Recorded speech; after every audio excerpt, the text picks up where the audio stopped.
Son won't stop crying, until Waitress whispered, "He really needs a mom." The warehouse was cold, dark, and in that darkness, a man who'd built a $12 billion empire was begging. "Please." Harrison Caldwell's voice cracked as he stared up at his brother-in-law on the catwalk above. "Please don't hurt him. I'll do anything. Anything you want." Vincent Ashford's laugh echoed through the abandoned Brooklyn waterfront building. His hand gripped the collar of an 8-year-old boy who stood frozen with terror. "Anything? You've already destroyed everything, Harrison. You released the evidence. You exposed the conspiracy. There's nothing left to bargain with. Then what do you want?" A woman's voice cut through the standoff. Sienna Hayes stood beside Harrison, her own daughter being held by Vincent's accomplice 20 feet away. "If there's nothing to bargain with, what's your endgame here?" Vincent's eyes were wild. He dragged the boy closer to the edge of the catwalk. "Since Harrison took everything from me, I'm taking something from him." The boy, Jasper, looked at his father. And then, for the first time in 3 years of selective mutism, he screamed, "Dad!" That single word changed everything. Because 6 months earlier, that same boy hadn't spoken at all. He'd sit in restaurants and cry silently while his father conducted business, until a waitress with her own tragic secret knelt beside him and whispered something that would unravel a conspiracy, expose murderers, and transform 4 broken lives into something no amount of money could buy. But we're getting ahead of ourselves, because every impossible love story, every shocking conspiracy, every moment of redemption starts somewhere simple. Sometimes it starts with tears streaming down a child's face in the middle of Manhattan's most exclusive restaurant. Sometimes it starts with a single mother working a shift she can barely afford to miss. And sometimes it starts with a kind of desperation that only a parent drowning in their own failures can understand. This is that story. And before we go any further, if you believe in second chances, if you believe broken people can find healing in the most unexpected places, hit that like button right now. Drop a comment telling me where you're watching from, or just say I'm with you, Dr. Phillips, because what you're about to hear will challenge everything you think you know about family, love, and the price of truth. Now let me take you back to where it all began. To a restaurant, to tears, to the moment when silence finally broke. The silence was what struck Sienna Hayes first. In the bustling heart of Astor's, Manhattan's most exclusive rooftop restaurant where champagne flowed like water and conversation hummed like electricity, there was a pocket of absolute quiet at table 7. The kind of quiet that felt wrong, unnatural, like a wound in the fabric of sound itself. Sienna had been weaving between tables for the past 4 hours, her feet aching in the required heels, her smile professionally fixed, despite the exhaustion that lived in her bones these days. She'd served movie stars who complained about the temperature of their wine, business moguls who didn't look up from their phones long enough to say thank you, socialites who treated her like furniture. 4 years she'd been doing this. 4 years since she'd moved to Manhattan with her 7-year-old daughter, Ruby, trying to outrun the ghosts of her late husband's death. 4 years of pretending the weight of grief and single motherhood wasn't slowly crushing her. But something about table 7 made her pause mid-stride. An 8-year-old boy sat rigid in his chair, tears streaming silently down his pale cheeks. His small hands were clenched in his lap. His shoulders shook with suppressed sobs. And across from him, a man in an immaculate charcoal suit spoke in hushed, urgent tones to 3 other men who kept glancing uncomfortably at the quietly weeping child. The boy's untouched plate of gourmet pasta sat before him, growing cold. The tears just kept coming. Silent, relentless, like he'd forgotten how to make sound. Table 7 needs a check-in. Marcus, the floor manager, appeared at Sienna's elbow. His voice was low. "Careful. Tread lightly. That's Harrison Caldwell." The name meant nothing to Sienna, though she nodded like it did. She'd learned early that admitting ignorance about the wealthy made them feel less important, and offended wealthy people tipped poorly. "Who's the boy?" she asked. "His son." Marcus adjusted his tie. "There's been some tragedy in the family. The mother died a few years back. Mr. Caldwell is one of our most valued clients. Handle it delicately." Sienna watched the child's shoulders shake, watched the father continue his business conversation without pause. watched the other men at the table shift in their seats, clearly uncomfortable, but unwilling to acknowledge the crying child directly. Something in her chest twisted. She saw her own daughter in that boy. Saw every moment Ruby had cried for a father she barely remembered. Saw the loneliness that no amount of money could fix. "I've got it." Sienna straightened her shoulders and crossed the dining room. "Good evening, gentlemen." Her voice was warm, professional, practiced. "How are we enjoying the tasting menu this evening?" Harrison Caldwell looked up briefly. He was younger than she'd expected, maybe mid-40s, with steel gray eyes. That held the particular exhaustion of someone who'd forgotten how to rest. His voice was clipped, distracted. "Everything's fine. Wonderful." Sienna's gaze moved to the boy. "And what about you? How's your dinner?" The child's red-rimmed eyes met hers, startled, like he wasn't used to being addressed directly. His mouth opened slightly, but no sound came out. Fresh tears spilled down his cheeks. "He doesn't," Harrison began, a note of warning in his tone. But Sienna had already done something that would have gotten her fired at any other establishment. She knelt beside the boy's chair, bringing herself to eye level with him, breaking every protocol of the five-star restaurant, crossing every professional boundary. "I have a daughter about your age." Her voice was soft, gentle, just for him. "She's 7. Her name is Ruby, and sometimes when she's sad, I ask her to tell me 3 things she can see that are beautiful. Want to try?" The silence stretched. One of the businessmen cleared his throat uncomfortably. Another glanced at his watch. Harrison's jaw tightened, and then, so quietly that Sienna almost missed it, the boy whispered, "The lights." The reaction was instantaneous. Harrison's hand froze halfway to his tablet. The businessmen stopped their hushed conversation. Every eye at the table locked on the child. Sienna's heart hammered, but she kept her voice calm, steady. "The lights," she repeated softly, like coaxing a wild creature closer. The boy nodded. His voice was barely audible, but it was there. "Present, real. They look like stars." "They do." Sienna smiled, genuine warmth flooding through her. "That's one. Can you find 2 more?" The boy's gaze traveled around the restaurant, past the floor-to-ceiling windows overlooking the Manhattan skyline, past the crystal chandeliers, past the other diners in their expensive clothes. His eyes came back to Sienna. "Your smile." He whispered the words like a confession, and then he reached across the table. His small hand found his father's. "And my dad." Harrison Caldwell looked at his son with an expression of such raw, unguarded hope that Sienna had to look away. It was too intimate, too painful, like witnessing someone's heart break and heal simultaneously. "Those are 3 very beautiful things." Sienna managed, her throat tight. She stood carefully, aware she'd just crossed a dozen professional boundaries, aware that Marcus was probably watching from across the room, aware that she'd done something that couldn't be undone. "If you need anything else," she smoothed her apron. "My name is Sienna." As she turned to leave, Harrison's hand caught her wrist, not roughly, not inappropriately, but with the desperate precision of a man clutching a lifeline. "What's your full name?" "Sienna Hayes." Something flickered in his eyes. Recognition? Impossible. They'd never met. "Don't leave yet." Harrison released her wrist and addressed the businessmen without looking at them. "Gentlemen, we'll continue this discussion tomorrow. My son needs me." The dismissal was absolute. The businessmen exchanged glances. One opened his mouth to protest, then thought better of it. Within minutes, they'd gathered their things and left, murmuring polite goodbyes that Harrison barely acknowledged. Sienna stood awkwardly between the table and her duty to her other customers. The restaurant was still full.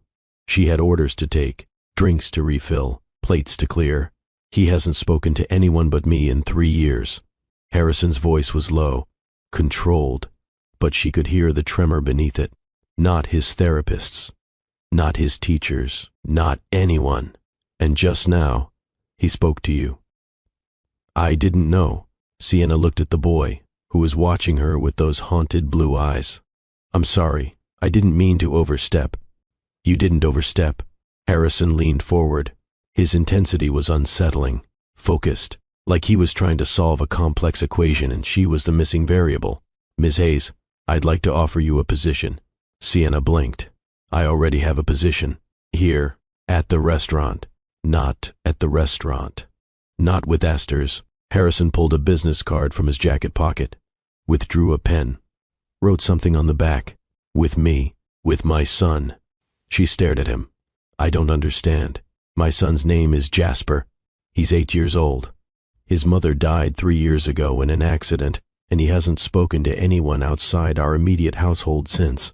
Harrison's voice was matter-of-fact, but his eyes betrayed him. "I've hired child psychologists, therapists, specialists from all over the country. None of them have been able to reach him the way you just did in 5 minutes.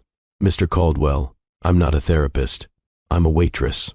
I don't have any training in childhood trauma or selective mutism or whatever diagnosis." "Exactly." Harrison placed the card on the table between them. "You weren't trying to fix him. You just saw him, connected with him." He paused, seeming to wage some internal war. "I'm not looking for a therapist, Ms. Hayes. I'm looking for someone who can be present in my son's life in a way I've clearly failed to be." The admission hung in the air. Raw, honest, the kind of vulnerability that powerful men rarely showed. Sienna glanced at Jasper, who was watching the exchange with quiet intensity, then back at Harrison. "This is highly irregular. I'm aware, but I'm also aware that I'm losing my son to silence and grief, and I'm willing to do whatever it takes to bring him back." Harrison's jaw tightened. "Call the number on that card. My assistant will arrange a meeting. Come to my office." "Hear me out. If you're not interested after that, I'll respect your decision, and you'll never hear from me again. And if I don't call, then I'll have missed an opportunity, and my son will have lost someone who made him smile for the first time in 3 years. Harrison stood, helping Jasper from his chair. "The choice is yours, Ms. Hayes." He placed 5 $100 bills on the table, far more than the cost of their meal, far more than any reasonable tip. "For your time and your kindness." Harrison held out his hand. Sienna shook it automatically. His grip was warm, steady, the hand of someone used to making deals and expecting them to be honored. "Thank you." Jasper's small voice made them both look down. The boy was staring at Sienna with something that might have been hope. "Thank you for the game. You're welcome." Sienna knelt one more time, bringing herself to his level. "Anytime you're sad, you can play it. Find 3 beautiful things. It helps, doesn't it?" Jasper nodded. Then, impulsively, he stepped forward and hugged her.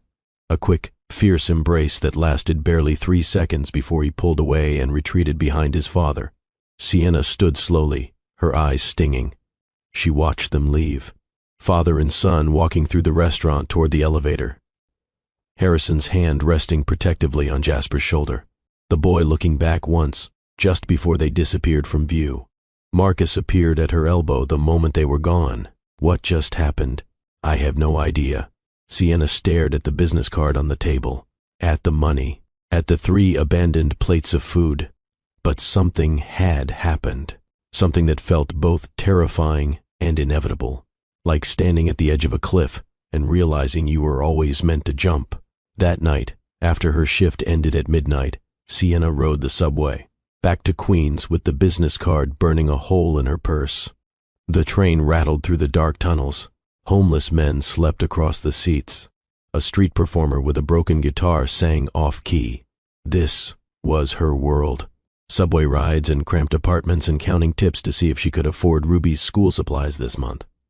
Harrison Caldwell's world was rooftop restaurants and business cards with personal phone, numbers, and the kind of wealth that left $500 as a casual thank you. Those worlds didn't mix, couldn't mix, and yet her phone buzzed, a text from her best friend Darius, who was watching Ruby for the evening. "Your daughter wants to know why you're late. Also, she drew another picture of Daddy in heaven, and I'm not equipped to handle these feelings. Get home soon." Sienna closed her eyes. Ruby drew those pictures at least once a week. Her late husband Daniel, who died in a car accident when Ruby was barely 2 years old, who Ruby claimed to remember but probably didn't, who lived on in crayon drawings and bedtime stories and the aching absence that shaped their entire lives. What would Daniel think of tonight? Of the crying boy and the desperate billionaire and the offer that made no sense? She pulled out the business card, studied it under the flickering fluorescent lights of the subway car. Harrison Caldwell, CEO, Caldwell Industries, and on the back, in strong, angular handwriting, call me. Please. The please got her. Men like Harrison Caldwell probably didn't use that word often. Sienna arrived home to their third-floor walk-up at 1 a.m. Darius was asleep on their sagging couch, his tall frame folded uncomfortably. Ruby was curled in her bed, surrounded by stuffed animals, her latest drawing on the nightstand. In the picture, a stick figure with a halo floated in a sky full of stars. Below, 2 figures stood on the ground, one tall and one small, looking up. Mommy and Ruby, the caption said in Ruby's careful handwriting. Missing Daddy. Sienna sat on the edge of the bed, watching her daughter sleep. Ruby had Daniel's dark curls, his long eyelashes, his gentle spirit. At 7 years old, she was smart and funny and carried a sadness that no child should have to carry. What if Harrison Caldwell's offer could change things? What if whatever position he had in mind came with the kind of money that meant Ruby could go to a better school? Have dance classes, have a childhood that wasn't defined by what they couldn't afford? What if it was a trap? What if Harrison Caldwell was dangerous? What if? Hey, Darius's voice made her jump. He stood in the doorway, rubbing sleep from his eyes. You okay? Long night. Sienna stood, pulling Ruby's door halfway closed. Come on, I'll make tea. In their tiny kitchen with its chipped counters and ancient refrigerator, Sienna told Darius everything. About the crying boy, about Harrison Caldwell, about the offer she didn't understand. He wants to pay you to be what exactly? Darius asked, stirring honey into his tea. A professional friend? A stand-in mom? I don't know. That's why he wants me to come to his office. To explain. And you're considering it. It wasn't a question. Darius knew her too well. The money would be life-changing. Sienna wrapped her hands around her mug. Whatever he's offering, it has to pay better than the restaurant. And Ruby deserves stability. I know. Darius gave her a long look. But she also deserves a mom who's not selling her soul to a billionaire with unclear motives. It's not like that, isn't it? He leaned against the counter. Sienna, you're one of the most genuinely kind people I know. This guy saw that, saw how you connected with his kid, and now he wants to what? Purchase that kindness? Put it on payroll? The words stung because they echoed her own doubts. Or, Darius's voice softened. He's a desperate dad who saw someone help his son, and he's grasping at straws. Could be that simple. Could be. Only one way to find out. Sienna stared into her tea, saw her reflection rippling on the surface. When did life get this complicated? Probably the moment you decided to move to Manhattan with a toddler and a dead husband's life insurance that barely covered the deposit on this place. Darius smiled sadly. You've been making impossible choices for 5 years, Sienna. This is just another one. After Darius left, Sienna lay in bed and stared at the water-stained ceiling. She thought about Jasper's tears, about Harrison's desperate eyes, about Ruby's drawings of a father she barely remembered. And she thought about the moment when Jasper had whispered, "The lights look like stars." Something about that image. The lights, the stars, the beauty found in dark places. It felt like a sign, though Sienna didn't usually believe in signs. At 3 a.m, she pulled out her laptop and searched for Harrison Caldwell. The results were overwhelming. Tech prodigy builds first company at 19. Billionaire by 30% after revolutionary chronic pain medication. Caldwell Industries dominates pharmaceutical market with Nexaprol. Wife, Elizabeth Caldwell, dies in private plane crash. Reclusive CEO rarely makes public appearances after family tragedy. She clicked through images. Harrison at charity galas, looking stiff and uncomfortable. Harrison shaking hands with politicians, his smile not reaching his eyes. Harrison at a ribbon-cutting ceremony, his expression distant. And then, buried in a 3-year-old article, Caldwell refuses to hire another nanny after son's kidnapping attempt. Sienna's blood ran cold. She read the article twice. According to sources close to the family, a nanny hired through a prestigious agency had been part of a plot to kidnap 8-year-old Jasper Caldwell for ransom. The attempt was foiled by private security, but Harrison Caldwell has since refused to hire household staff with access to his son. The incident occurred just weeks after the death of Caldwell's wife Elizabeth in a plane crash, adding another layer of trauma to the grieving family. No wonder Harrison was paranoid. No wonder Jasper had stopped speaking. The boy had lost his mother and nearly been kidnapped in the span of a month. Sienna closed her laptop, stared at the wall, thought about what it meant to let someone like Harrison Caldwell into her life, into Ruby's life. This wasn't just about money or opportunity. This was about trust, about risk, about whether she was brave enough or foolish enough to say yes to something that made no logical sense. The business card sat on her nightstand. In the darkness, she could just make out the words. "Call me, please." Morning came too quickly. Sienna woke to Ruby jumping on her bed, full of the chaotic energy of a 7-year-old who'd slept well. "Mama, Mama, can we have pancakes? Can we go to the park? Darius said you met a prince last night." "He said what?" Sienna sat up, her head fuzzy from too little sleep. "He said you met a really rich man with a sad son."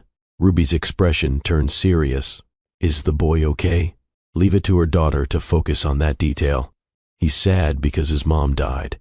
Like how you're sad about Daddy sometimes." "Oh," Ruby processed this. "Did you make him feel better?" "I tried." Sienna pulled her daughter close. "I played a game with him, the one we play, finding beautiful things. And did it work?" "I think so." He smiled a little. Ruby beamed. "Then you should see him again. Sad kids need help. Out of the mouths of children." Sienna kissed the top of her daughter's head. "You're pretty wise, you know that."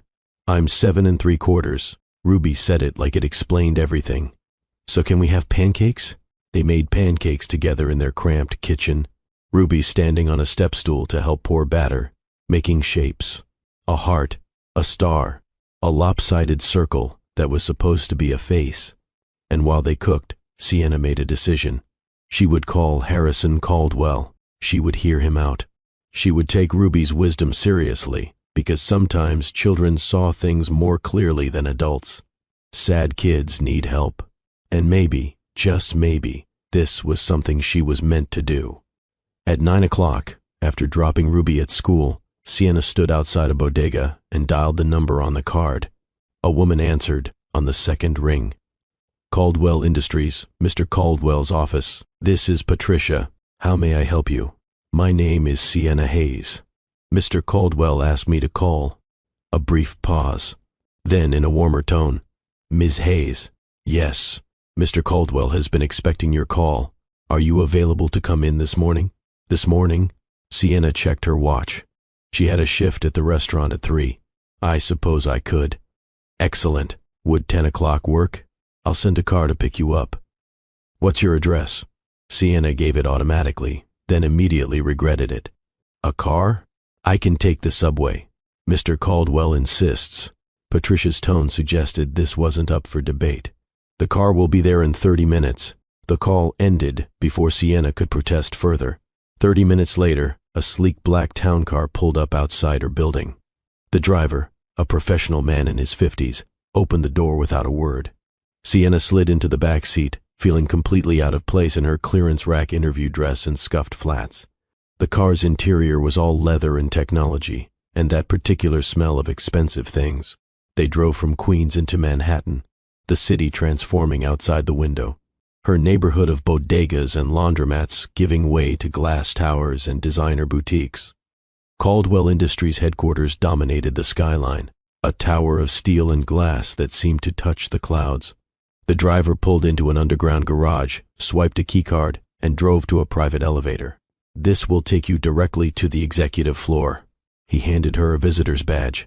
"Ms. Winters will meet you there." "Thank you." Sienna stepped out, her heels clicking on the polished concrete. The elevator doors closed behind the car, leaving her alone in the pristine garage. The elevator that opened before her had mirrored walls and soft lighting. She pressed the button marked PH and felt her stomach drop as it shot upward. 63 floors in under a minute. When the doors opened, Patricia Winters was waiting. A woman in her 50s with kind eyes and immaculate professional attire. Ms. Hayes, welcome. She extended her hand. I'm Patricia, Mr. Caldwell's executive assistant. He's just finishing a call. May I offer you coffee? Water? Water would be great. Sienna's mouth was dry. Patricia led her through a reception area that looked like a museum. Modern art on the walls, furniture that probably cost more than Sienna's annual salary. Floor-to-ceiling windows with views of Central Park. Mr. Caldwell will see you now. Patricia opened a door and gestured her through. The office was exactly what Sienna had expected. Minimalist. Expensive. With windows that overlooked the entire city like Harrison Caldwell owned it, which in some ways he probably did. What she hadn't expected was Jasper. The boy sat in a corner of the massive room, quietly building something with electronic blocks. He looked up when Sienna entered, and his face transformed. Not quite a smile, but close. Recognition. Relief. Ms. Hayes. Harrison stood from behind his desk. He looked different in daylight, younger somehow. Human. Thank you for coming. Mr. Caldwell. Sienna nodded, hyper-aware of Jasper watching them. Please, sit. Harrison gestured to a chair across from his desk, then seemed to reconsider. Actually, would you mind if we spoke more casually? This feels too formal. He moved to a seating area by the windows, 2 sofas facing each other across a glass coffee table. Sienna sat carefully, smoothing her dress. I admit, I'm curious. She decided directness was best. What position could you possibly have in mind for someone with my qualifications? Or lack thereof? Harrison settled across from her. His expression was carefully neutral, but she could see the tension in his shoulders. The night at the restaurant. What exactly did you say to Jasper? I suggested we play a game. Finding beautiful things when we're sad. It's something I do with my daughter. And how did you know that's what he needed? I didn't. Sienna glanced at Jasper, who was pretending to focus on his blocks but clearly listening. I just knew what works with Ruby. Children usually need connection more than solutions. Something shifted in Harrison's expression. Recognition. Regret. That's precisely why I asked you here today, Ms. Hayes. I'm not looking for an employee for my company. I'm looking for someone for Jasper. The words hung between them. Like a nanny? Sienna asked carefully. Not exactly. Harrison's eyes moved to his son, then back to her. Jasper has tutors. He has security. He has household staff who ensure his physical needs are met. What he lacks is... He paused, seeming uncharacteristically unsure. A consistent, emotional presence. Sienna finished the sentence quietly. Someone who sees him as a person, not a problem to solve. Yes. Harrison leaned forward. Exactly that. From his corner, Jasper abandoned any pretense of not listening. His small hands had stopped moving over the electronic blocks. He was watching them intently. Mr. Caldwell. Sienna chose her words carefully. I appreciate that you're trying to help your son, but you can't hire someone to care about him. That's not how emotional connection works. I'm not trying to hire someone to care. Harrison's voice tightened. I'm trying to hire someone to show him that it's safe to care again. There's a difference. Is there? Because from where I'm sitting, you're trying to solve an emotional problem with money. And that's exactly the kind of thinking that probably contributed to the problem in the first place. The words were harsher than she'd intended. Sienna watched Harrison's expression close off, watched him retreat behind the controlled mask of a CEO who wasn't used to being challenged. But then, surprisingly, he didn't argue. Instead, he stood and walked to the windows, stared out at the city below. You're right. His voice was quiet. My wife used to tell me the same thing, that I tried to fix everything with resources instead of presence, that I was building an empire while our family crumbled. Sienna waited, let the silence stretch. Catherine. Harrison's reflection in the window looked haunted. That was her name. She died 3 years ago. The official report said the plane she was on experienced mechanical failure. Quick, painless, that's what they told me. I'm sorry, Jasper was in the house when I got the call. Harrison continued like he hadn't heard her. He was 5 years old. I had to tell my 5-year-old son that his mother was never coming home. And I did it badly. I was in shock. I was. He stopped. I failed him that day, and I've been failing him ever since. Across the room, Jasper's eyes were wet, but he didn't make a sound. Harrison turned from the window. You asked what position I'm offering. I'm offering you whatever role you need it to be. Companion, tutor.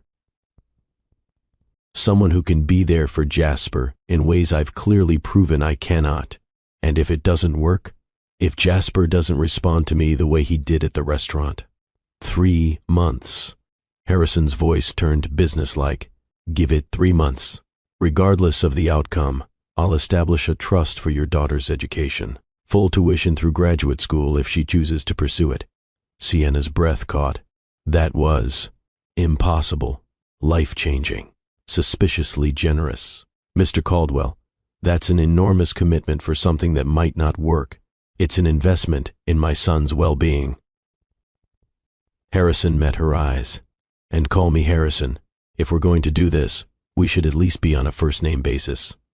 From his corner, Jasper spoke, his voice small but clear. I liked her stories. Both adults turned to look at him. The boy hadn't moved from his spot, but he was looking directly at them now, not hiding, not retreating. She didn't talk to me like I'm stupid. Jasper's hands twisted together. She talked to me like I matter. The simple statement landed like a blow. Harrison's face went pale. Sienna felt tears prick her eyes. You do matter. Harrison's voice broke. Jasper, you matter more than anything in the world. Then why are you always gone? The words came out barely above a whisper. Why don't you ever play with me anymore? Why don't you? The boy's voice caught. Why don't you love me like you loved Mom? The question shattered something in the room. Harrison crossed to his son in 3 strides, dropping to his knees beside the blocks, pulling Jasper into his arms. I love you so much. Harrison's voice was thick. God, Jasper, I love you so much it terrifies me. I'm so sorry I made you doubt that. I'm so sorry. Jasper didn't hug back, but he didn't pull away either. He just stood rigid in his father's embrace, tears streaming down his face. Sienna looked away, giving them privacy, stared out the window at the city below, thought about Ruby, about Daniel, about the ways grief made people strangers to themselves and each other. Miss Hayes.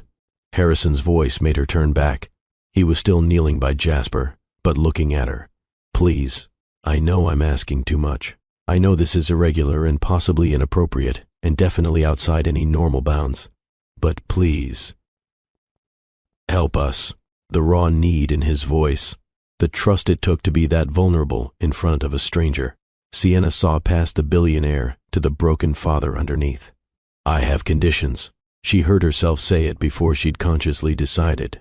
Name them. First. Sienna counted on her fingers. My daughter comes with me. I won't uproot her life or leave her behind for this. Agreed. Bring her. Jasper could benefit from a friend his age.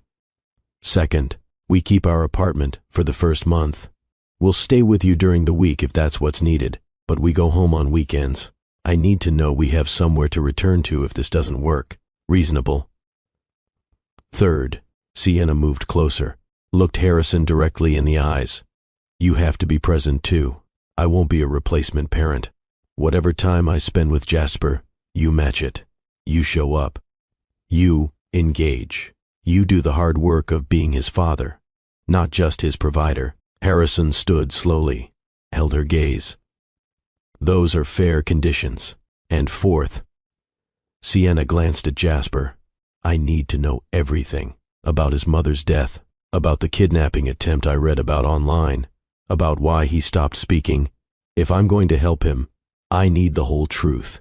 The muscle in Harrison's jaw tightened. Some of that is difficult to discuss. I'm sure it is. but I won't walk into this blind. Jasper deserves better than another adult who doesn't understand his trauma." Harrison was quiet for a long moment. Then he nodded. "You're right. You'll have the truth. All of it." He extended his hand. "Do we have an agreement?" Sienna looked at his outstretched hand, at Jasper watching them with cautious hope, at the city sprawling beyond the windows, at the precipice she was about to step off. She thought of Ruby asking if the sad boy was okay, thought of Daniel, who'd always said the best decisions were the ones that scared you, thought of her own loneliness these past 5 years, and the unexpected pull she felt toward this broken little family. 1-month trial. She shook Harrison's hand. "After that, we reassess." 1 month. Harrison's grip was warm, steady. "Patricia will draw up the paperwork. When can I start? Is Monday too soon? I'd like Jasper to have this weekend to adjust to the idea, to look forward to something." "Monday works." Sienna released his hand. "I'll need to arrange things with my daughter. Explain this in a way a 7-year-old can understand. Bring her by this weekend if you'd like." Harrison glanced at Jasper. "Let the children meet before the formal arrangement begins." "That's actually a good idea." They stood in awkward silence for a moment, two strangers who'd just agreed to something neither fully understood. Then Jasper walked over, held out one of his electronic building blocks to Sienna. "For your daughter." His voice was soft, shy. "It's a prototype. Dad's company makes them." The gesture, so thoughtful and vulnerable, made Sienna's throat tight. "Thank you, Jasper. That's very kind. Ruby will love it." "What's her name again?" Jasper asked. "Ruby, like the gemstone." "Is she nice?" "She's the nicest person I know." Sienna smiled. "And she's really good at playing games and making up stories. I think you two will get along." "I hope so." Jasper looked down at his feet. "I don't have very many friends." "Well," Sienna knelt so they were eye level. "That's about to change."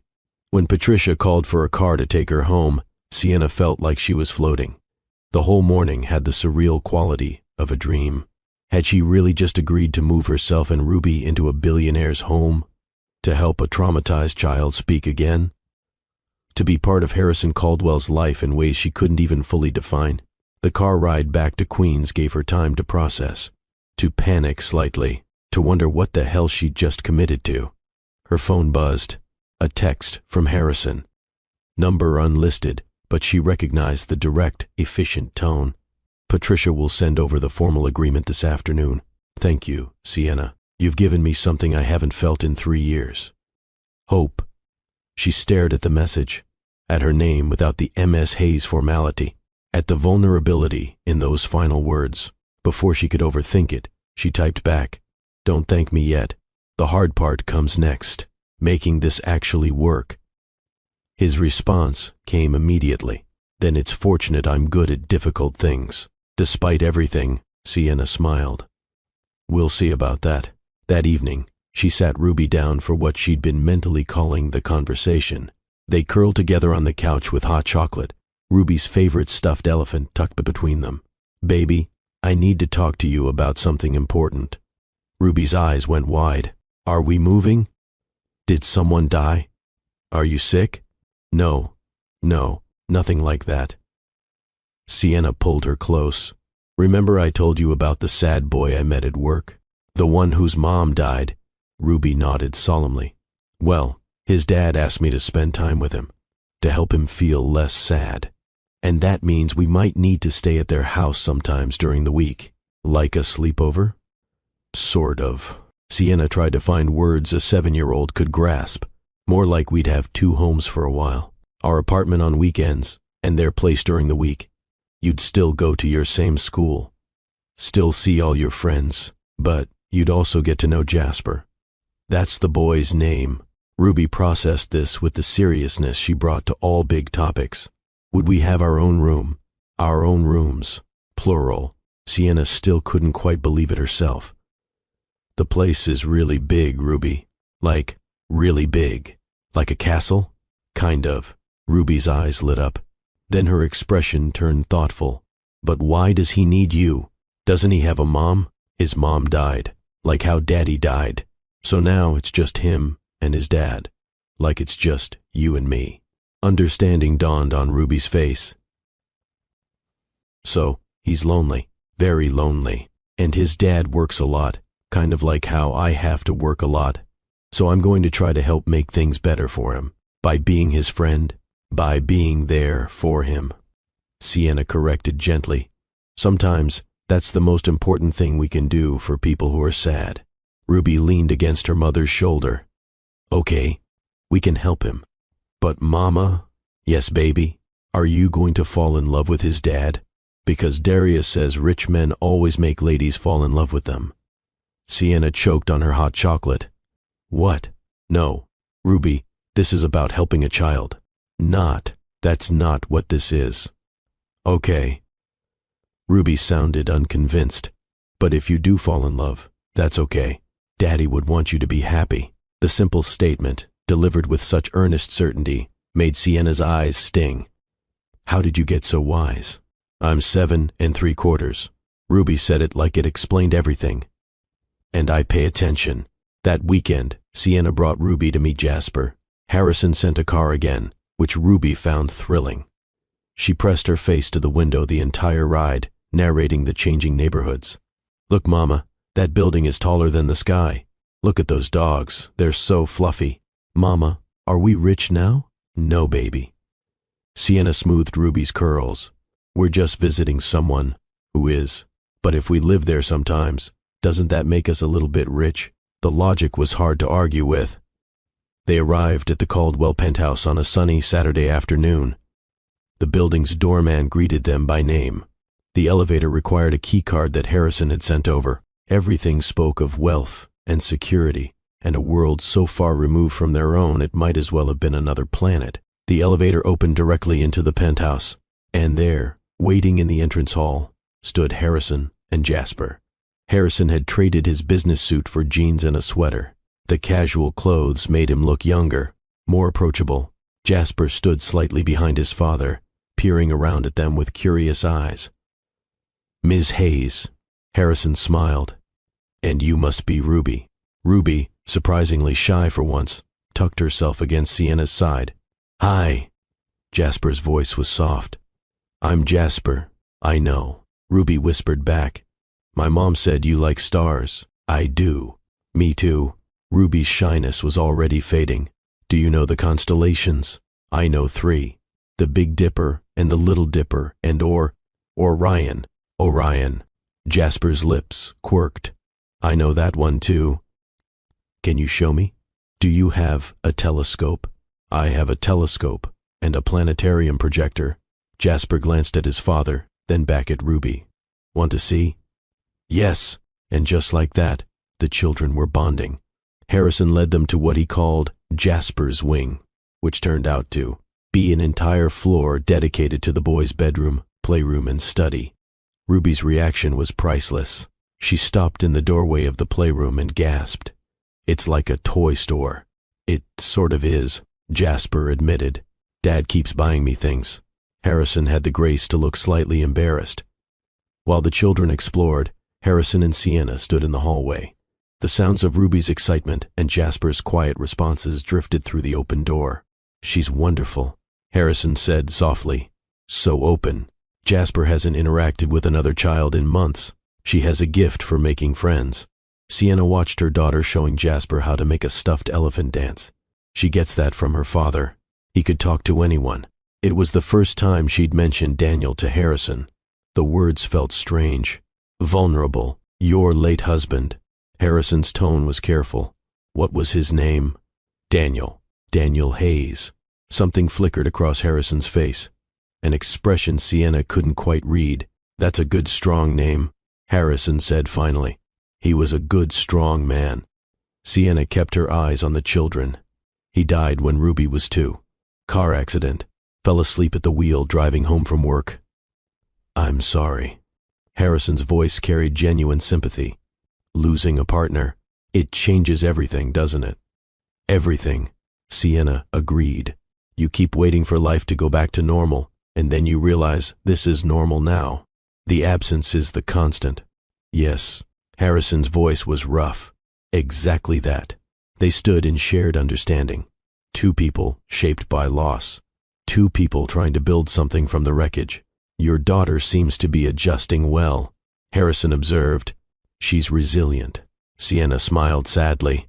More resilient than she should have to be. Children usually are. They bend when we break. The observation felt weighted with personal experience. Inside the playroom, Ruby and Jasper had moved on to building something with electronic blocks. Jasper was explaining how the pieces connected, his voice growing stronger as he talked. Ruby listened with rapt attention, asking questions that made him light up. "They're good for each other," Harrison said quietly. "They are," Sienna agreed. Then, because vulnerability deserved vulnerability. "Thank you for this, for giving Ruby a chance to just be a kid in a magical playroom. We don't. Our life doesn't usually include things like this." Harrison turned to look at her. His expression was intense, serious. "Sienna, I want you to understand something. This arrangement, it benefits me far more than it benefits you. You're giving me hope that my son might heal. That's priceless. So if Ruby wants to play here every day, if she wants her own telescope and planetarium projector, if there's anything I can provide that brings her joy, please let me." The offer was generous, too generous. It made Sienna uncomfortable in ways she couldn't fully articulate. "I appreciate that." She chose her words carefully. "But I don't want Ruby getting used to things we can't sustain. When this month is over, if it doesn't work out, we go back to our regular lives. I can't have her heartbroken over losing access to all of this." Was quiet for a moment.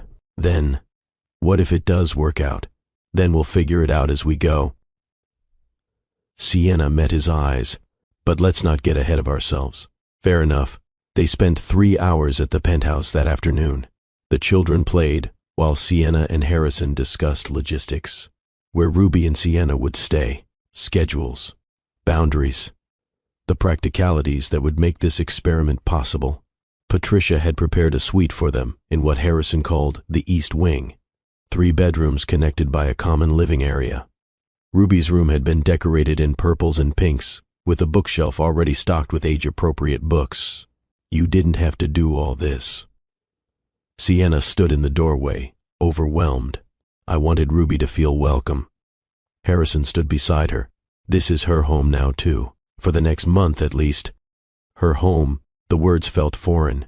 This place, with its soaring ceilings and original artwork and views that stretched for miles. When it was time to leave, Ruby hugged Jasper goodbye.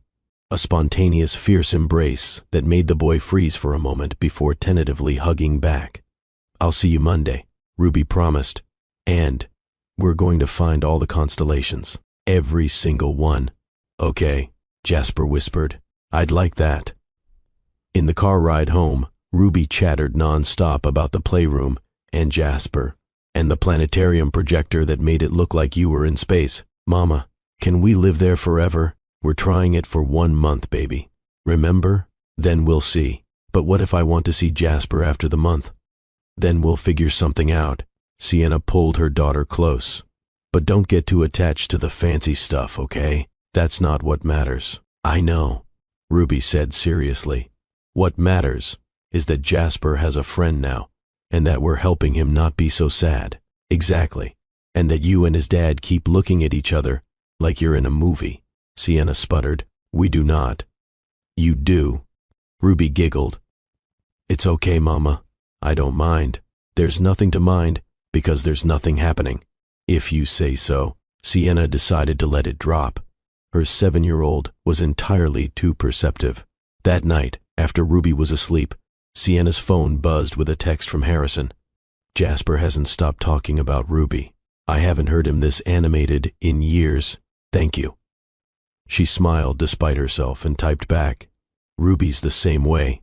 I think we made the right choice." His response came quickly. "I hope so. See you Monday, Sienna." "See you Monday, Harrison." She stared at the exchange, at the easy use of first names, at the warmth in the simple words.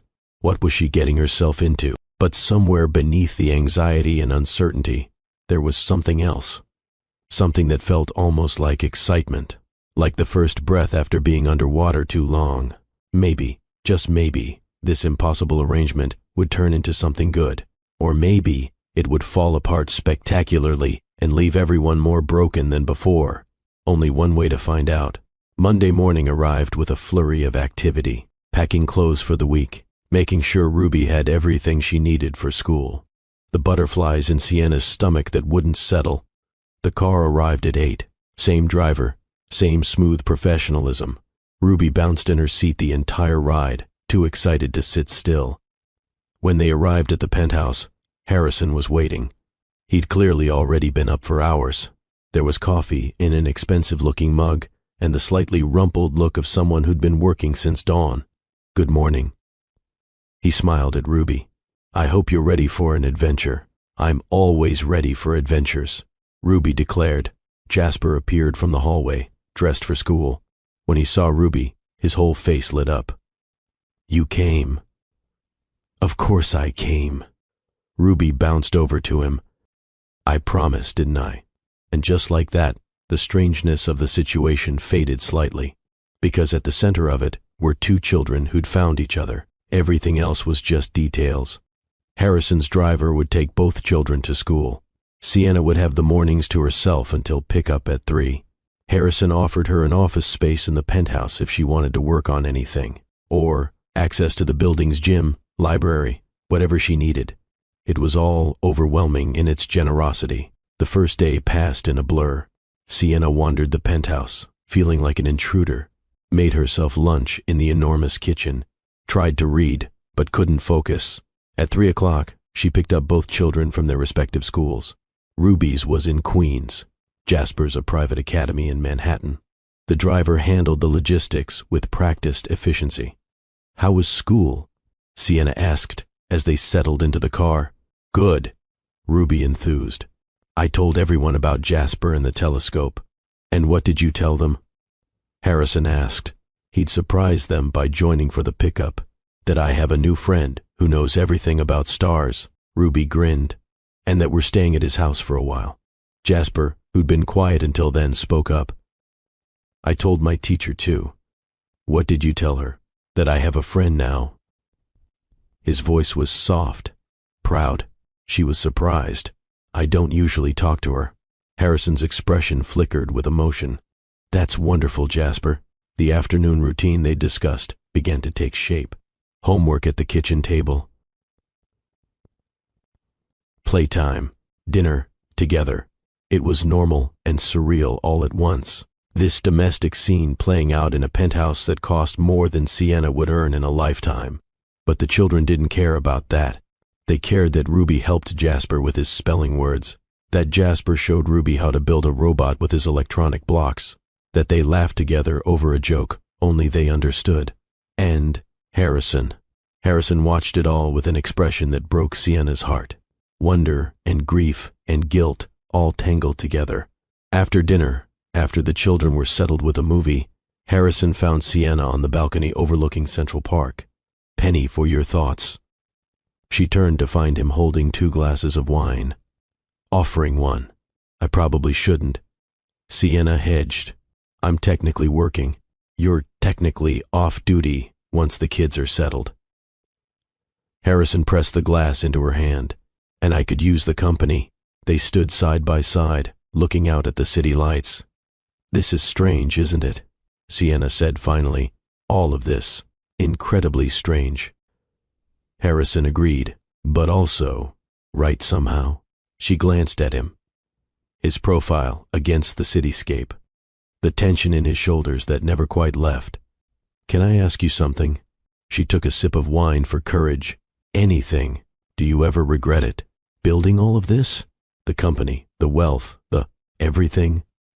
Do you ever wish you'd chosen differently?" Harrison was quiet for a long time. When he finally spoke, his voice was raw. "Every day. Every single day I wish I'd worked less and been present more. Wish I'd listened when Catherine said I was missing Jasper's childhood. Wish I'd—" He stopped, swallowed hard. "I'd give it all away. Every dollar, every building with my name on it. If I could go back and just be there." But you can't go back, Sienna said gently. None of us can. No. We can only go forward. Harrison turned to look at her, and hope we do better. Their eyes met, held. Something passed between them. Understanding, connection. The recognition of two people who'd both learned that loss was the price of loving. Harrison broke the moment first, looking back out at the city. Thank you for being here, Sienna. I know it's complicated and strange and probably more than you signed up for. It is all of those things, she agreed. But I meant what I told Ruby. Sometimes helping someone who's hurting is the most important thing we can do, even when it costs us something, especially then. They stood in comfortable silence as the city glittered below. Two strangers becoming something more, something neither of them had expected, and neither of them could have known that in just a few weeks, everything would change, that secrets would surface and danger would strike, and the fragile family they were building would be tested in ways they couldn't imagine. But for now, in this moment, there was peace. There was possibility. There was the sound of children laughing in the background, and the warmth of connection neither had felt in years. For now, that was enough. Now, before we continue this journey, if you're invested in seeing where this goes, hit that subscribe button, because what happens next will shake everything they think they know, and you won't want to miss a single moment. The first week passed in a rhythm that felt both strange and natural. Mornings of getting both children ready for school, afternoons of homework and play, evenings when Harrison would join them for dinner, initially awkward and stiff, but gradually relaxing into something that almost resembled family. Sienna watched him learn to be present, watched him put his phone away during meals, watched him sit on the floor and build ridiculous robot contraptions with Jasper and Ruby, watched the walls he'd built around himself start to crack. On Thursday evening, after the children were in bed, Harrison asked Sienna to join him in his office. There's something I need to tell you. His expression was serious, guarded, something I should have mentioned from the beginning, but I was afraid it would complicate things. Sienna's stomach tightened. Okay. Harrison gestured to the chair across from his desk, more formal than their usual interactions. Whatever this was, it was important. When I first saw your name at the restaurant, Harrison began, when you introduced yourself as Sienna Hayes, I thought it might be a coincidence, but after you left, I had Patricia run a background check. Of course you did. Sienna tried to keep the edge from her voice. I had to, for Jasper's safety. You understand. Harrison ran a hand through his hair. But what I found, Sienna, your late husband, what was his full name?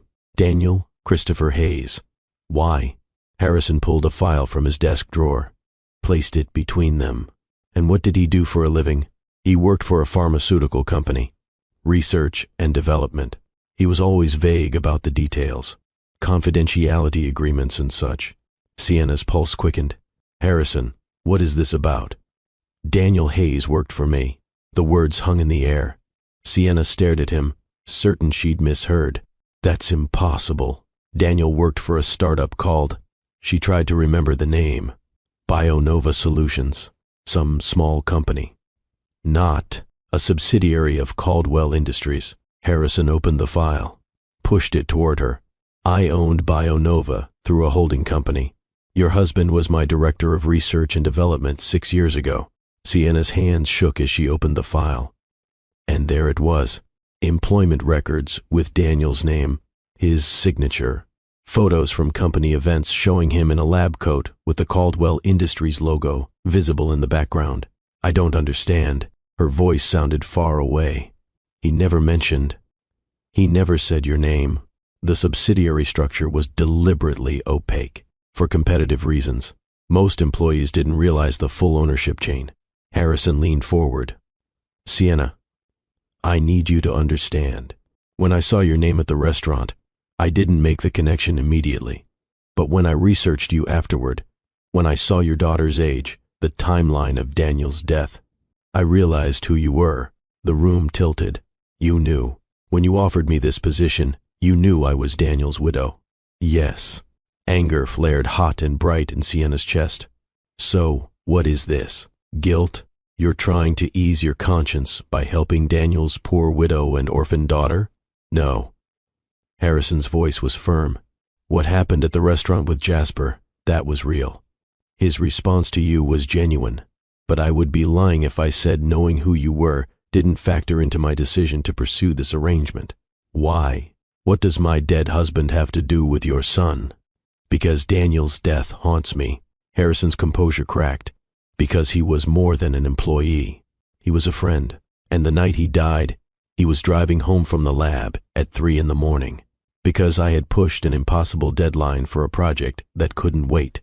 Sienna's breath caught. Your husband died because I prioritized profit over people. Because I demanded he work around the clock on research that was going to make me billions. Because I was so focused on beating our competitors to market that I didn't care who I crushed in the process. Harrison's voice turned rough. Daniel fell asleep at the wheel because he'd been working 30-hour shifts for weeks. Because I had created a culture where saying no wasn't an option. Because I killed him just as surely as if I'd been driving that car. The confession poured out of him, raw, unfiltered. Years of guilt finally finding voice. Sienna stood abruptly. Her chair scraped against the floor.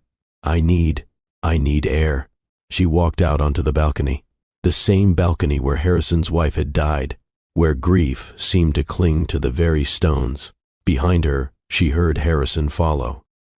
But he kept his distance. I'm sorry. His voice was quiet. I should have told you from the beginning. I should have. Should have what? Sienna whirled to face him. Should have told me you were responsible for my husband's death? Should have mentioned that this whole arrangement is built on your guilt? Should have. Her voice broke. She pressed her hands to her face. Daniel loved his work, she said finally. He came home exhausted, but excited, talking about breakthroughs and possibilities and how they were going to help people. He believed in what he was doing. He was brilliant, Harrison said softly. One of the best researchers I've ever employed. The work he did on pain management protocols. It saved lives, Sienna. Thousands of lives. But it cost his own. Yes. Harrison didn't flinch from the truth. It cost his own, and I have to live with that. They stood in the darkness. The city lights blurred through Sienna's tears. I don't know what to do with this information, she said finally. I don't know if I can stay here knowing. I understand if you want to leave. Harrison's voice was carefully controlled. I'll honor our agreement regardless. The trust for Ruby's education, everything I promised. But if you can't, if this is too much. Sienna thought about Jasper, about the light that had come back into his eyes this past week, about Ruby's joy at having a friend, about the 4 of them around the dinner table, laughing at one of Ruby's silly jokes, about Harrison's genuine effort to show up, to be present, to do better. Did you plan this? She asked, meeting me at the restaurant. Was any of it real? I swear to you, I had no idea you worked there. Harrison moved closer. Not until you told me your name. And even then, I didn't fully connect the dots until later. What happened with Jasper, that was completely genuine.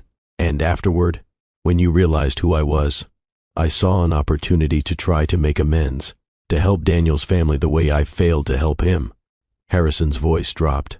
But Sienna, what's developed this week? The way you've connected with Jasper, the way you've started to feel like part of something, that's real too. At least it is for me. Sienna wanted to stay angry, wanted to pack up Ruby and leave and never look back. But she thought about Daniel, about what he would want. Daniel always said you were brilliant but distant, she said quietly. That you cared more about results than people. That you were building something important, but losing yourself in the process. He wasn't wrong, but he also said, Sienna's voice caught, he also said that when your wife died, something broke in you, that you weren't the same after, that grief had hollowed you out. Harrison's breath hitched. I think, Sienna turned to face him fully. I think you've been trying to bury your guilt and grief under work for 3 years, just like I've been trying to bury mine under survival. And maybe we found each other because we both needed to stop running. Harrison's eyes were wet. I don't deserve your forgiveness. I'm not offering forgiveness. Not yet. Sienna's voice was firm. But I'm offering continuation. We keep going. We see this through. For the children, and maybe for ourselves too. You're staying? I'm staying. For now. But Harrison, no more secrets. If there's anything else I need to know, anything about Daniel's death, or your wife, or why Jasper really stopped speaking, I need the whole truth. You'll have it.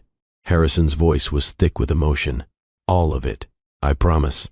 They stood facing each other on the balcony, where Catherine had died, where secrets and grief had festered for years. And something shifted between them, an understanding that healing couldn't happen without honesty, that moving forward meant confronting the past. Tell me about the night he died, Sienna said quietly. Tell me everything. So Harrison did. He told her about the Nexaprol project Daniel had been leading, about the pressure from investors to get the drug to market, about the impossible timeline he'd set, about the last conversation he'd had with Daniel, where the exhausted researcher had asked for more time and Harrison had said no, about getting the call at 4 a.m. that Daniel had crashed his car into a barrier on the highway, about the guilt that had consumed him, about the private investigators he'd hired to look into the accident. Convinced there had to be something more than simple exhaustion. And there was something more.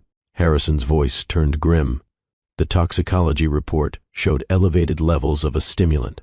One of our own products, actually. A medication for narcolepsy that Daniel shouldn't have had access to in those quantities. What are you saying? I'm saying the investigation was closed too quickly, that there were questions that deserved answers but never got them.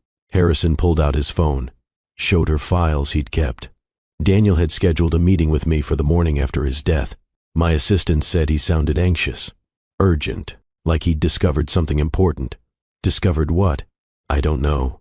His research files were corrupted the night he died. His backup drives disappeared from his office. Harrison's expression was haunted.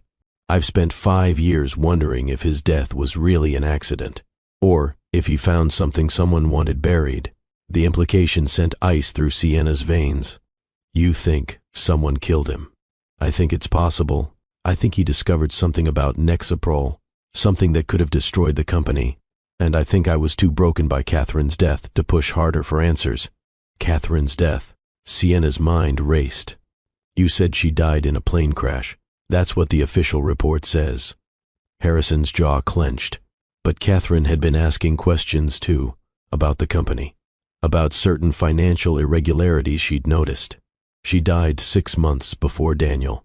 And sometimes I wonder if they're connected. Yes. The weight of what he was suggesting pressed down on them both. Why are you telling me this now? Sienna asked. Because you asked for truth. Harrison met her eyes. And because, if there's even a chance that someone killed Daniel, killed Catherine, you deserve to know what you might be walking into by staying here. Are we in danger? Sienna thought of Ruby asleep upstairs. I don't know. I have no proof. Just suspicions and questions that have haunted me for years. Harrison's voice turned fierce. But I have the best security money can buy, and I will protect you and Ruby and Jasper with my life if necessary. Sienna should have run, should have grabbed her daughter and disappeared into the night. But instead, she found herself asking, who do you suspect? My former head of security, Gerald Thorne. He resigned 2 weeks after Daniel's death and moved to the Cayman Islands. My CFO at the time, Richard Sterling. He took early retirement right after and now consults for our biggest competitor. And, Harrison hesitated, my late wife's brother, Vincent Ashford.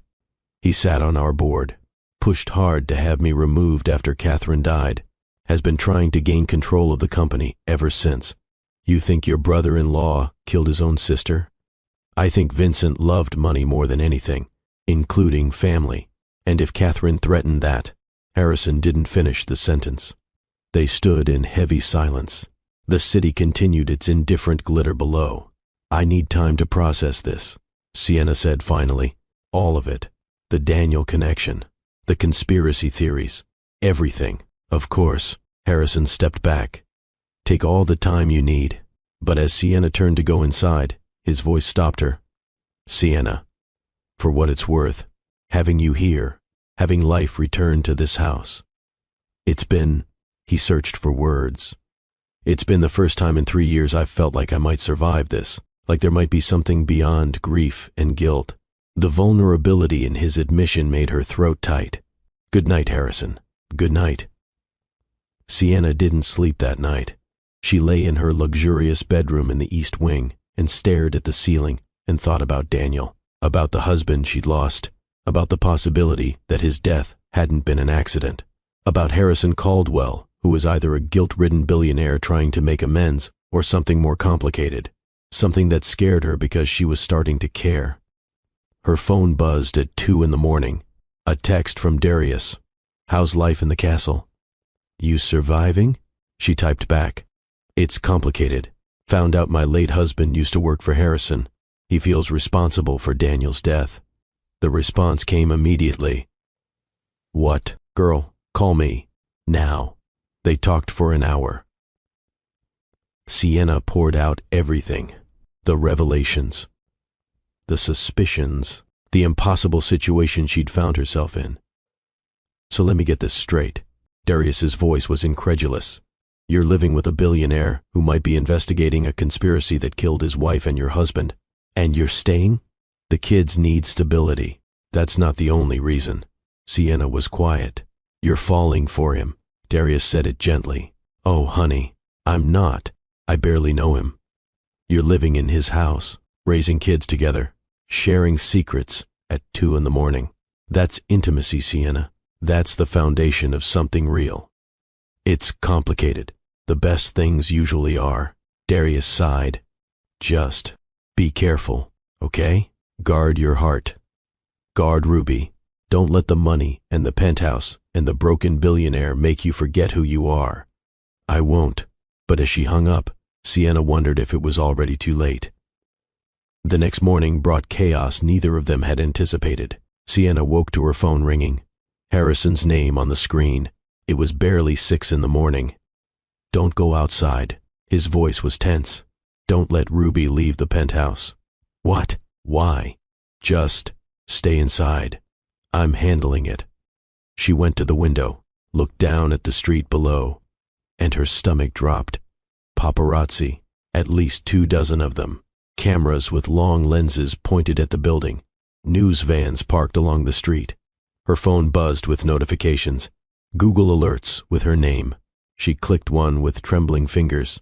The headline made her blood run cold. "Mystery woman moves into Caldwell penthouse. Billionaire's new love or hired help?" There were photos of her and Ruby getting into Harrison's car, of them entering the building, close-ups of her face that must have been taken with telephoto lenses. The article speculated wildly. Was she Harrison's new girlfriend? A nanny? How had a waitress from Queens caught the reclusive billionaire's attention? What did this mean for Caldwell Industries? Harrison appeared at her door minutes later, fully dressed despite the early hour. His expression grim. "I'm so sorry. This is exactly what I was trying to avoid. How did they find out?" He pulled up his phone, showed her a gossip blog post from the previous night. The source was listed as anonymous, but the details were too specific to be coincidence. Someone talked. Harrison's jaw was tight. Someone who knew about our arrangement. Who? I have suspicions, but right now, the priority is damage control. I've had Patricia draft a statement clarifying your role. But Sienna. He met her eyes. This is going to get worse before it gets better. They're going to dig into your background, your finances, your entire life. Ruby. Sienna's voice broke. She can't go to school with photographers following her. I've already called both schools. The children will do remote learning today, and I'm doubling security. This is insane. Sienna pressed her hands to her temples. We're not even. There's nothing happening between us. Why do they care? Because I'm wealthy and reclusive and haven't been photographed with a woman since Catherine died. Harrison's expression was bitter. And because you're beautiful and mysterious and the narrative of billionaire falls for working-class woman sells papers. Don't. Sienna held up a hand. Don't make this about narratives. This is about my daughter's privacy. Her safety. You're right. I'm sorry. Harrison's phone buzzed. He glanced at it and cursed. It's getting worse. They found your apartment in Queens. There are photographers there too. What? I'm sending security to your building. And Sienna. He hesitated. I think you should stay here full time, not just during the week. It's not safe for you to go back and forth with this kind of media attention. You want us to move in permanently?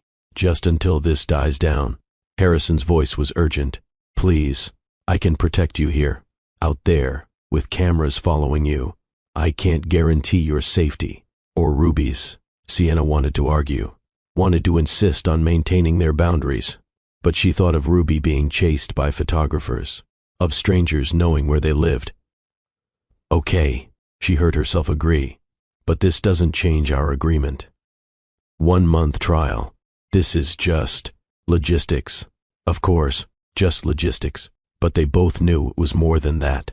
Knew that every day under the same roof, every shared meal, every moment of crisis managed, together was binding them in ways that had nothing to do with employment agreements. By noon, the story had exploded across every gossip site and tabloid. Harrison's publicist was doing damage control. The board of Caldwell Industries was demanding explanations. Investors were nervous. And through it all, 2 children sat in the playroom, blissfully unaware of the chaos. Building robots and finding constellations and being friends. Sienna stood in the doorway watching them. Ruby was showing Jasper how to make a paper airplane. Jasper was actually smiling, laughing. This is worth it. Harrison's voice came from behind her. Whatever happens, seeing him like this, it's worth it. Is it? Sienna didn't turn around. Is it worth Ruby's face being all over the internet? Worth strangers speculating about our lives? Yes. Harrison moved to stand beside her. Because the alternative is going back to how things were. Jasper silent and alone. You struggling to make ends meet, both of us drowning in grief with no lifeline. This, us here together, it's messy and complicated, but it's also life, real life. Sienna wanted to stay angry, but watching their children laugh together, she couldn't. No more secrets, she said finally, and no more surprises. If we're going to survive this, we have to be completely honest with each other. Agreed. That means if there's anything else, about Daniel, about Catherine, about whatever conspiracy you think might have gotten them killed, I need to know. You will. Harrison's voice was solemn. I promise. But promises, as Sienna was about to learn, were easy to make and hard to keep. Because the secrets surrounding Daniel's death and Catherine's accident ran deeper than either of them imagined. And the people who wanted those secrets buried were watching, waiting, and planning their next move.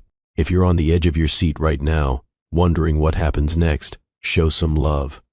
Hit that like button. Drop a comment saying I'm with you, Dr. Phillips, or tell me where you're watching from. Because part 2 is going to take this story to places you cannot imagine.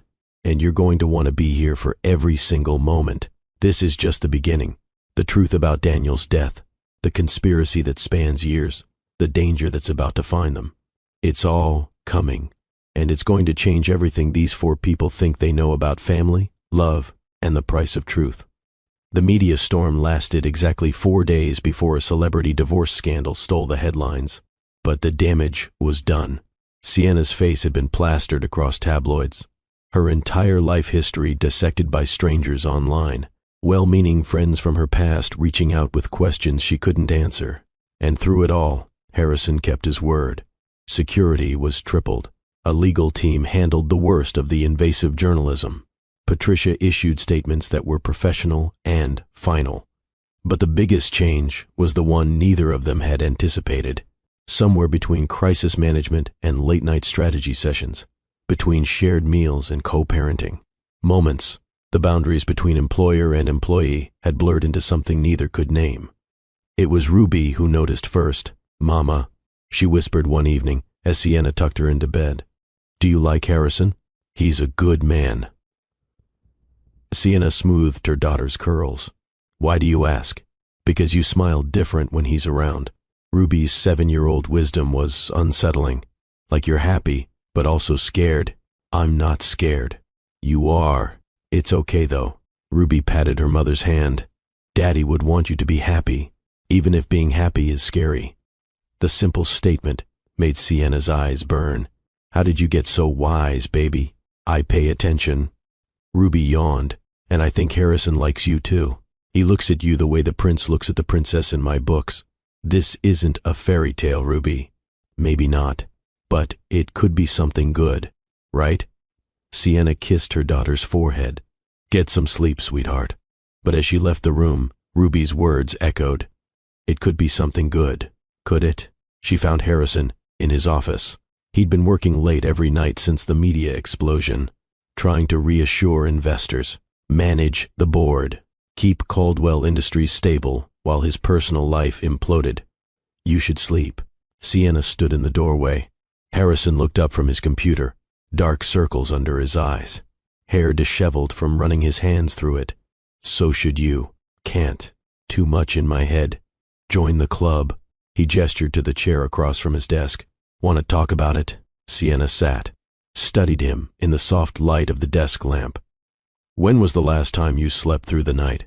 3 years ago, before Catherine died. Harrison's answer was immediate, honest. You? 5 years. Since Daniel. They shared a look of mutual understanding. Two insomniacs bound by loss. I've been thinking. Harrison closed his laptop. About what you said. About no more secrets. Okay. There's more to Catherine's death than I told you. Harrison's voice was careful. Things I've kept locked away because admitting them out loud makes them real. I'm listening. So Harrison told her about the arguments he and Catherine had been having before she died, about her suspicions that something was wrong at the company, about financial discrepancies she'd discovered, about her brother Vincent's involvement in deals that didn't add up, about the night she died. We fought. Harrison's voice went hollow. She wanted to go to the authorities with what she'd found. I told her she was being paranoid, that Vincent was family, that she was seeing conspiracy where there was just business complexity, and then she went out on the balcony to cool off, to get away from me. Harrison stood, walked to the window. I was in my office, taking a call I thought was more important, and when I came out, she was gone, fallen. The investigators ruled it an accident, said she'd been drinking, lost her balance, but you don't think it was an accident. Catherine barely drank, and the railing she supposedly fell over, it was waist height, solid. You'd have to actively climb it or be pushed. Harrison turned to face her. I've relived that night 1,000 times. And I keep coming back to one detail. Vincent was here that evening, in the penthouse. He and Catherine had been arguing about something. He left maybe 20 minutes before she fell. You think your brother-in-law pushed his own sister off a balcony? I think it's possible.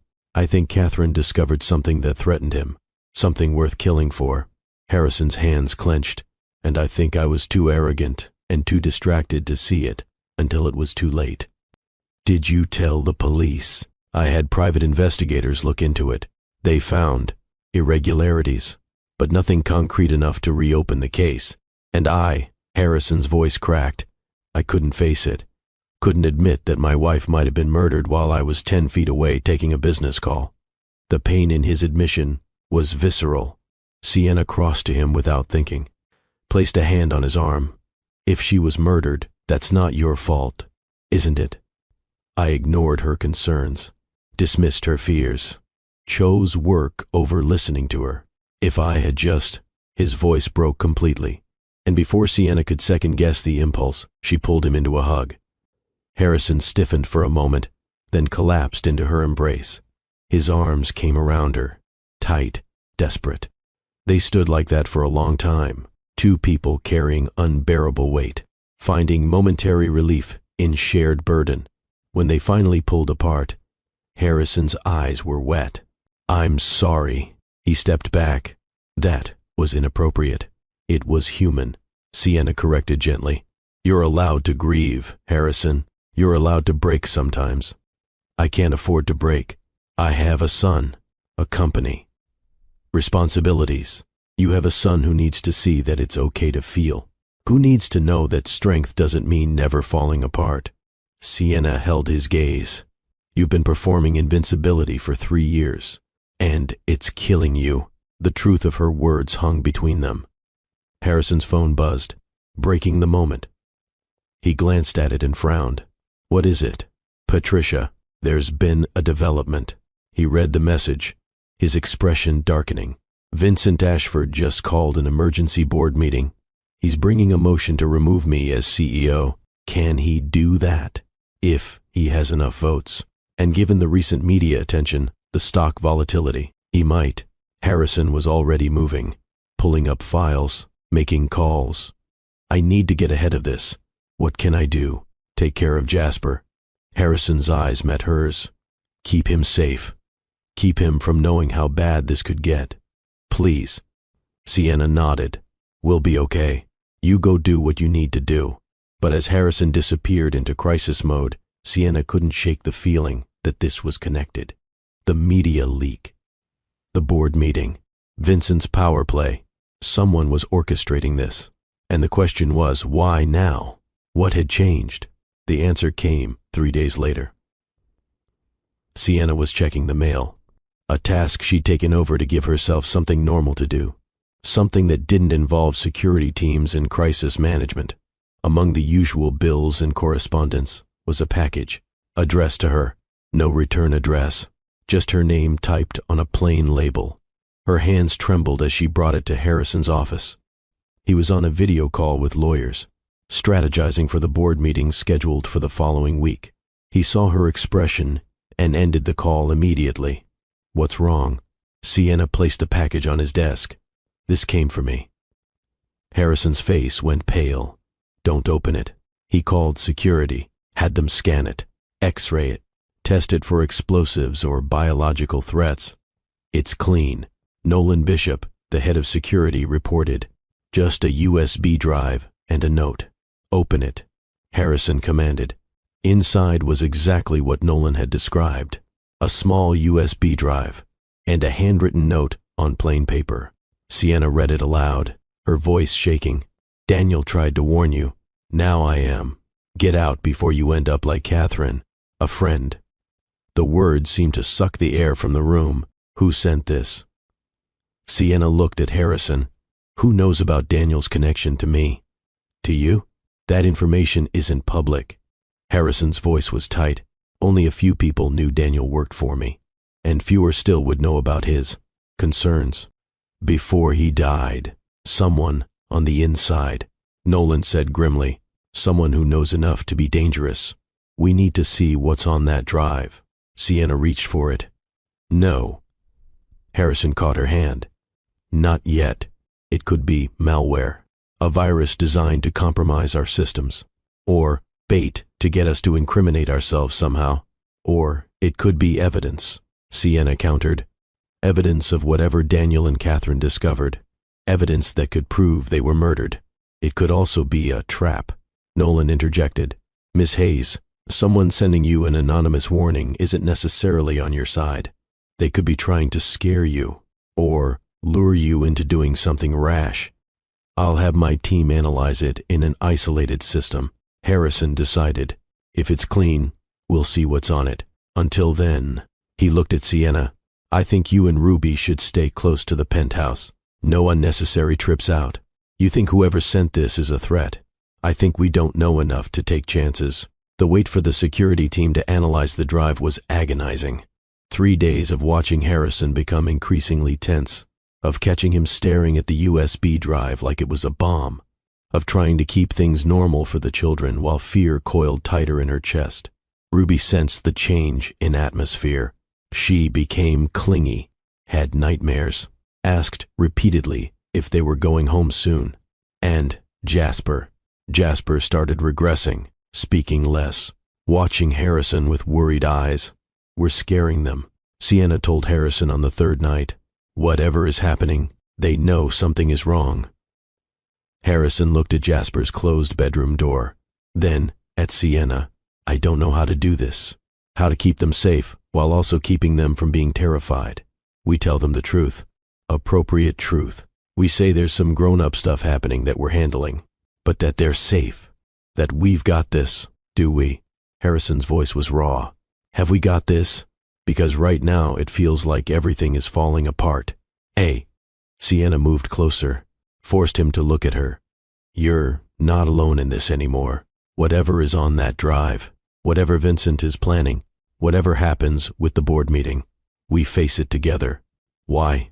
Harrison searched her face. Why are you still here? You could take Ruby and disappear. Start over somewhere safe. Because, Sienna hesitated, then decided honesty was all she had left to offer. Because I care. About Jasper. About you. About this strange, broken family we've built. And I don't abandon people I care about. Something shifted in Harrison's expression. Vulnerability and hope and fear all tangled together. He breathed her name like a prayer. The moment stretched between them. Charged. Inevitable. Harrison's hand came up to cup her face, giving her every chance to pull away. When she didn't, when she leaned into his touch instead, he closed the distance between them. The kiss was soft at first, tentative, like neither of them quite believed this was happening. Then it deepened, 3 years of loneliness pouring into connection, 5 years of grief transmuting into something that felt dangerously close to hope. When they finally pulled apart, both were breathless. This is complicated, Sienna whispered. Impossibly complicated. Harrison agreed. His forehead rested against hers. But also the most real thing I've felt in years. We can't. There's too much happening. The investigation, the board meeting. We need to focus. You're right. Harrison didn't move away. We absolutely should not be doing this. Definitely not. They kissed again. Deeper this time. Desperate. When Sienna finally pulled away, her heart was hammering. We have to stop. I know. I mean it, Harrison. We can't let this, whatever this is, we can't let it cloud our judgment. Not when there's so much at stake. You're absolutely right. Harrison stepped back. Put proper distance between them. I apologize. That was inappropriate given our arrangement. Our arrangement. Sienna almost laughed at the clinical term for what they'd become to each other. Right. Let's just focus on the drive, on keeping the kids safe, on getting through the next week. Agreed. But as Sienna left his office, she could still feel the ghost of his kiss on her lips. Could still feel the way her heart had leapt when he'd touched her. This was dangerous territory. Falling for Harrison Caldwell wasn't part of the plan. Couldn't be part of the plan. But her heart, apparently, hadn't gotten the memo. The security team's report came the next morning. The drive was clean. No malware, no viruses, just files. But what files? Harrison called Sienna to his office. Nolan was already there, his expression grim. You need to see this. Harrison pulled up the contents on his computer. What Sienna saw made her blood run cold. Emails, dozens of them, between Vincent Ashford, Gerald Thorne, and Richard Sterling, discussing the Catherine situation, the Hayes problem, neutralizing threats to Nexaprol, financial records showing payments to a private investigator who'd been tracking Catherine's movements in the weeks before her death, and most damning, Daniel's research notes, intact, complete, showing that Nexaprol, Caldwell Industries' most profitable drug, caused severe cardiac complications in a subset of patients. Complications the clinical trials had either missed or deliberately hidden. Oh my God. Sienna breathed. Daniel found proof that your drug was killing people, and Catherine must have discovered the cover-up. Harrison's voice was hollow. That's what they were arguing about. That's why Vincent killed her. Nolan finished. This is evidence of murder, conspiracy, corporate fraud on a massive scale. It's also enough to destroy Caldwell Industries. Harrison stared at the screen. To put me in prison if the board decides I knew about the cover-up. Did you? Sienna had to ask. No. Harrison met her eyes. I swear to you, I had no idea. But I was CEO. These trials happened under my watch. Legally, I'm responsible. We have to go to the authorities, Sienna said.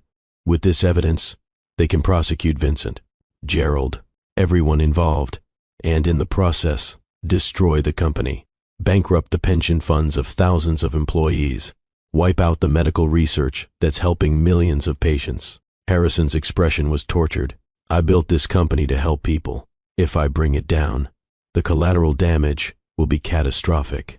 But if you don't, you're complicit in covering up deaths. Sienna's voice was firm. Harrison, people died because of Nexaprol. More people could die if it stays on the market. You don't have a choice here. He knows, Nolan interjected. But Miss Hayes, you need to understand. The moment this goes public, everyone in this penthouse becomes a target. Vincent and his CO conspirators have already killed twice. They won't hesitate to eliminate anyone who threatens them. So what do we do? Sienna looked between them. Hide this? Pretend we never saw it? No. Harrison's jaw set with determination. We go public. We expose everything. But we do it strategically, in a way that protects the innocent and puts the guilty behind bars. How? The board meeting is in 4 days, Nolan said. Vincent is planning to use the media scandal to push Harrison out. Replace him with someone he controls. Once he has that power, he'll bury this evidence permanently. So we beat him to it. Sienna's mind was racing. We release the evidence before the board meeting. Make it public. Remove Vincent's leverage. If we do that, there's no going back. Harrison warned. My reputation will be destroyed. The company will collapse. And Vincent will know we're the ones who exposed him. He'll come after us. Sienna finished the thought. Yes. They stood in heavy silence, the weight of the decision pressing down. I need to think, Harrison said finally. This affects too many people. I can't make this choice rashly. Harrison. Sienna moved closer. I know what Daniel would say. He'd say some things are more important than profit. That truth matters more than reputation. That doing the right thing is worth the cost. Even if the cost is everything, especially then. Harrison looked at her for a long moment, then at the evidence on his screen, then at Jasper's door down the hall. We protect the children first, he decided. Whatever we do, Jasper and Ruby's safety is the priority. Agreed? Agreed. Nolan. Harrison turned to his security chief. I need you to prepare contingency plans, worst-case scenarios. If Vincent comes after us, I want every possible exit strategy mapped out. Yes, sir. And Sienna. Harrison's voice softened. I need you to be ready to run. If this goes sideways, if we're in danger, you take Ruby and you disappear. New identities. New life. Whatever it takes to keep her safe. I'm not leaving you and Jasper. You might have to. No. Sienna's voice was steel. We're in this together now. All 4 of us. We don't split up. We don't abandon each other. That's not how family works. The word hung in the air. Family. Is that what we are? Harrison asked quietly. I think we have been for a while now. We just haven't said it out loud. Harrison crossed to her, took her hands in his. Sienna Hayes, I don't know what's going to happen in the next few days, but I need you to know. Having you here, having you in my life, in Jasper's life, it's been, he struggled for words, it's been everything. Harrison, I'm falling in love with you. The confession spilled out of him.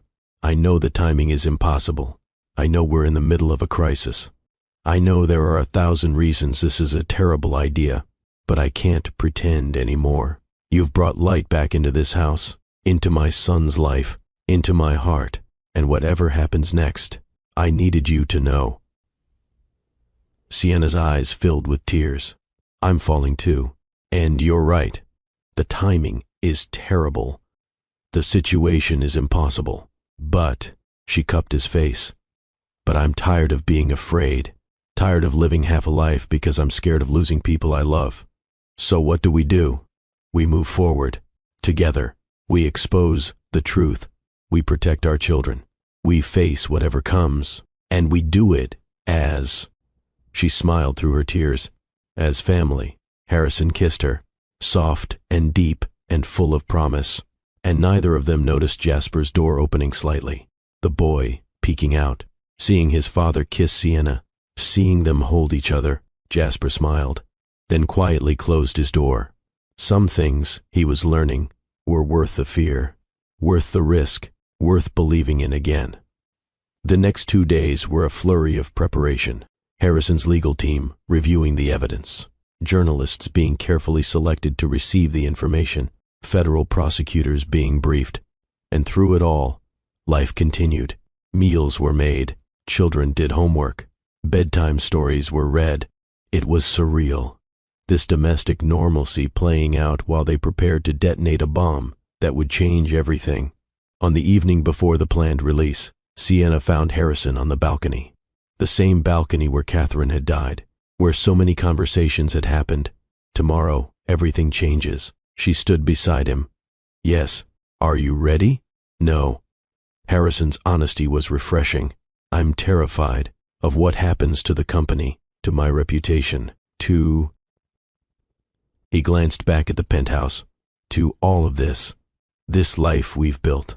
It's been 3 weeks, Sienna observed. 3 weeks since I knelt beside your son in a restaurant. And somehow it feels like a lifetime, because it's been real. Every moment. Harrison turned to face her. Sienna, regardless of what happens tomorrow, I want you to know, this hasn't been an arrangement for me. Not for a long time. For me either. After this is over, when the dust settles. Assuming we all survive. Harrison took her hand. I'd like to do this properly. Date you. Court you. Whatever the appropriate term is. I want to build something real with you. With our children. Our children. The phrase made Sienna's heart clench. When did Jasper become mine too? Probably around the same time Ruby became mine. Harrison smiled. They're a package deal now. We all are. Sienna leaned into him. Let her head rest on his shoulder. Tomorrow, we might lose everything. Not everything. Harrison's arm came around her. We have each other. We have the kids. We have the truth. That's more than either of us had 3 weeks ago. They stood together in the darkness, drawing strength from proximity, stealing peace before the storm. What neither of them knew was that the storm was about to break sooner than they'd planned, because Vincent Ashford had been watching, waiting, and he'd decided that waiting was no longer an option. The next morning started like any other. Sienna made breakfast, while Harrison reviewed his notes for the press conference scheduled for that afternoon. The children ate pancakes and argued playfully about which constellation was best. Normal. Peaceful. The calm before everything shattered. At 8:45, Nolan burst into the kitchen, his face ashen. Sir, we have a situation. The children never arrived at school. The security detail has been compromised. The world stopped. What do you mean compromised? Harrison was on his feet instantly. Both agents are in the hospital. Drugged. Not dead. But... Nolan's voice was tight. Ruby and Jasper are missing. The room tilted. Sienna grabbed the counter for support. No. The word came out barely above a whisper. No, no, no. Harrison's phone buzzed. He looked at the screen and went pale. It's a photo. He turned the phone so Sienna could see. Ruby and Jasper sitting on the floor of what looked like a warehouse. Scared, but unharmed. Ruby was holding Jasper's hand. The text beneath made Sienna's blood turn to ice. Cancel the board meeting. Destroy the evidence. Or the next photo will be very different. You have 1 hour. Vincent. Harrison's voice was deadly calm. It has to be Vincent. He took our children. Sienna heard herself say it but couldn't quite believe it. He took our babies. Nolan traced that message. Harrison barked. Now, already on it. Nolan was on his phone. His team mobilizing. What do we do? Sienna looked at Harrison. Her whole body was shaking. What do? We get them back. Harrison's face was a mask of controlled fury. Whatever it takes. He wants you to destroy the evidence. If you do that, there's no proof. No justice. Vincent wins. I don't care. Harrison met her eyes. I care about getting our children home safely. Everything else is negotiable. But if you give in, he'll kill us anyway. Sienna's voice broke. He's already killed twice. He won't leave witnesses. Harrison's expression said he'd already thought of that. Unless... His eyes went to the evidence files on his computer. Unless what? unless we remove his leverage. Harrison was already moving, pulling up programs, making calls. Nolan, how fast can we leak the evidence? Everything. Wide distribution. Sir, if you do that, if I do that, killing us becomes pointless. The truth is already out. There's no covering it up. Harrison's fingers flew across the keyboard. We make the information insurance. We make ourselves worthless as targets. But the company, Sienna started. I don't care about the company. Harrison's composure finally cracked. I care about Jasper, about Ruby, about keeping them alive. The company can burn for all I care. The raw emotion in his voice silenced the room. Do it, Sienna said firmly. Release everything. Right now. Within minutes, the files were transmitted. To the SEC, to the FBI, to the New York Times, Washington Post, and Wall Street Journal, to medical ethics boards and patient advocacy groups. Every piece of evidence, every email, every financial record, Daniel's complete research notes showing Nexaprol's hidden dangers, all of it. Public, irrevocable. Harrison's phone exploded with notifications, calls from the board, from investors, from his legal team. He ignored them all, waiting for the response from Vincent. It came 20 minutes later, a call from an unknown number. Harrison put it on speaker. You just made a very stupid decision, Caldwell. Vincent Ashford's cultured voice was tight with rage. I made the only decision that keeps the children alive. Harrison's voice was ice. The evidence is public. Killing them or killing us accomplishes nothing now except adding murder charges. You've destroyed billions in value, ruined dozens of lives. I've exposed murderers and fraud. If that ruins lives, they deserved to be ruined. Harrison's knuckles were white where he gripped the phone. Now return the children. Turn yourself in. Maybe the prosecution will consider cooperation when they're deciding whether to seek the death penalty for Catherine's murder. The silence stretched. Then Vincent laughed, a sound devoid of humor. You always were too rigid, Harrison. Too moral. Catherine used to complain about it, said you cared more about principles than people. Don't you dare speak about her. Why not? I loved her too, more than you ever did, trapped in your laboratory of a life. Vincent's voice turned cruel, and when she found out about Nexaprol, when she threatened to expose everything. Accidents happen. The confession was both confirmation and cruelty. Harrison's face went white with rage. You pushed her. Sienna's voice shook. You murdered your own sister. Half-sister, Vincent corrected, and she made her choice, just like your husband made his. Did you really think Daniel's accident was just exhaustion, Miss Hayes? He was so close to the truth. Too close. Someone had to stop him. You killed him. Sienna's legs gave out. She collapsed into a chair. You killed Daniel. I did what was necessary to protect my investments, just like I'm doing now. Vincent's voice hardened. You've released the evidence. Fine. The company is destroyed. My reputation is destroyed. So now I have nothing left to lose. Where are the children? Harrison demanded. Safe. Now. But here's what's going to happen. Vincent's words came with terrifying calm. You're going to come to me, both of you, alone, no security, no police, or I'll kill them both, slowly, while you listen on the phone. Tell us where, Sienna said before Harrison could protest. Vincent gave an address. A warehouse in Brooklyn, industrial area, abandoned. 1 hour. He said, come alone or they die. The call ended. Harrison was already moving, pulling on a jacket, checking the gun Nolan insisted he carry. You can't go in there, Nolan protested. It's a trap. He'll kill all of you. Then he kills us. Harrison's voice was final. But I'm not leaving my son with that monster for 1 second longer than necessary. I'm coming with you. Sienna stood on shaking legs. Sienna, no. They're holding my daughter. She met his eyes. You don't get to make this decision for me. We go together. They'll both be killed. Nolan looked between them. You understand that, right? This is a suicide mission, so we make it a rescue mission instead. Harrison turned to his security chief.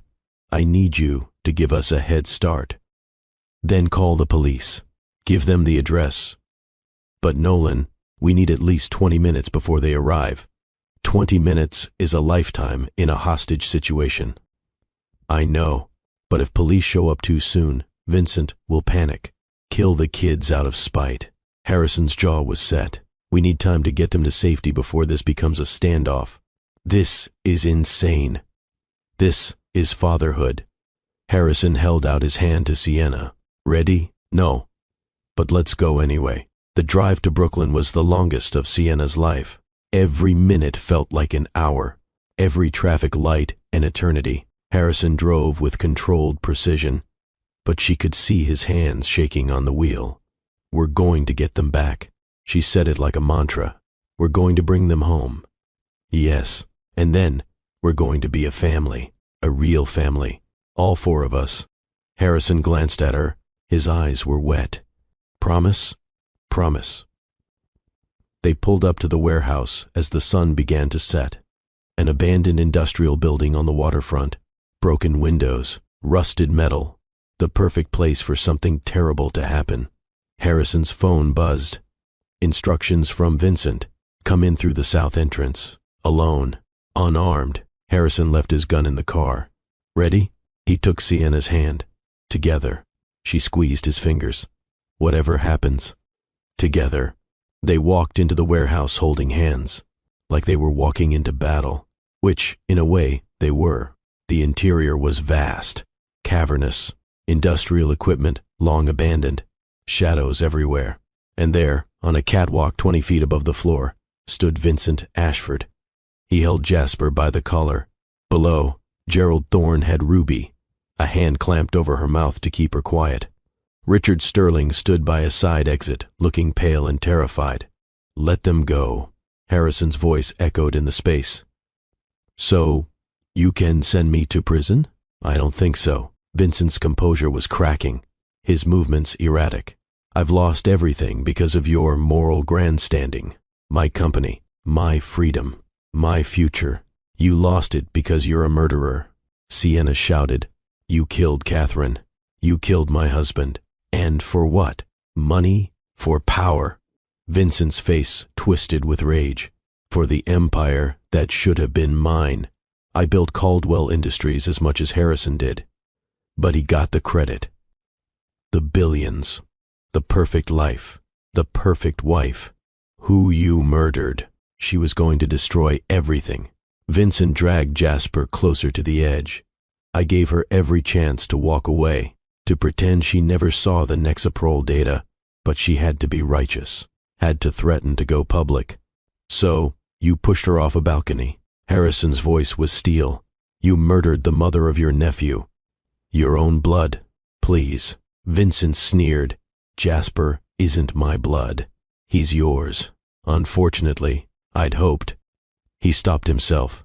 But that's irrelevant now. What's your end game, Vincent? A new voice cut through the tension. Nolan Bishop appeared at the warehouse entrance, his team fanning out. You're surrounded. This ends one way.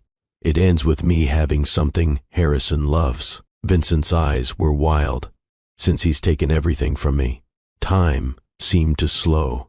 Sienna saw Vincent's grip shift on Jasper's collar, saw the calculation in his eyes, saw the moment he decided that if he couldn't win, he'd make sure Harrison lost too. No, she screamed as Vincent shoved Jasper toward the catwalk's edge. Multiple things happened simultaneously. Harrison launched himself forward, impossibly fast. Gerald Thorne loosened his grip on Ruby in shock. Ruby bit down hard on his hand, twisted free with the self-defense moves Darius had taught her. Nolan's team opened fire on Vincent. And Harrison caught Jasper by the wrist just as the boy went over the edge. Both of them hanging over 20 feet of open air. Harrison's other hand clinging desperately to the catwalk railing. His grip was slipping. Dad! Jasper screamed, the first time he'd called Harrison that out loud in 3 years. Don't let go. Never. Harrison's voice was fierce. I've got you. But he didn't. Not really. Sienna could see his hand sliding. The weight too much, the angle too awkward. She ran, faster than she'd ever moved, up the metal stairs to the catwalk, across the swaying structure, and just as Harrison's grip failed, just as Jasper started to fall, she grabbed the boy's other arm. Together, she gasped. Pull! They hauled Jasper up, inch by agonizing inch, Sienna's muscles screaming, Harrison's face contorted with effort. And then, he was safe, on the catwalk, collapsing into Harrison's arms. Below, Vincent Ashford lay motionless. Nolan's team had taken him down in the chaos. Gerald Thorne was in custody, hands behind his back. Richard Sterling had surrendered without a fight. Ruby appeared at the top of the stairs, having run up while everyone was distracted. She threw herself at Sienna. "Mama, baby." Sienna pulled her close. "God, baby, I've got you." For a moment, they were all just there, alive, together, holding each other while police swarmed the building, and Vincent Ashford was loaded onto a stretcher. "You called me Dad," Harrison said into Jasper's hair. "You spoke. I was scared." Jasper's voice was muffled against his father's chest. "I thought you were going to fall." "I'm okay. We're all okay." Ruby wiggled between them. "Are we a family now? For real?" "For real," Sienna confirmed. "All four of us." "Good," Ruby declared. "Because I don't want to lose anybody else, ever again." "You won't." Harrison pulled them all closer. "I promise. We're done losing people." They stayed like that, a knot of tangled arms and relief, while chaos resolved itself around them. Later, much later, after police statements and hospital checks and more questions than Sienna could count, they finally made it back to the penthouse. The children were asleep almost immediately, exhausted by trauma and adrenaline crash. Sienna and Harrison stood in the hallway between their rooms, shell-shocked, alive. "We did it," Sienna said. "We got them back. We did." Harrison pulled her close. "I thought, on that catwalk when I was losing my grip, I thought I was going to watch my son die. But you didn't. I was there. We held on together, together." Harrison cupped her face. "Sienna Hayes, will you marry me?" The proposal was so unexpected, so perfectly timed and terribly timed. Sienna laughed through tears. "You're asking me now? After the worst day of our lives?" "I'm asking you now because I almost lost you. Lost Jasper. Lost everything that matters. And I don't want to waste another second." Harrison's thumbs brushed away her tears. "I love you. I love Ruby. I want us to be a family legally, permanently, immediately. We've known each other 3 weeks. I've known you a lifetime." Harrison countered. "At least it feels that way. Say yes, Sienna. Please."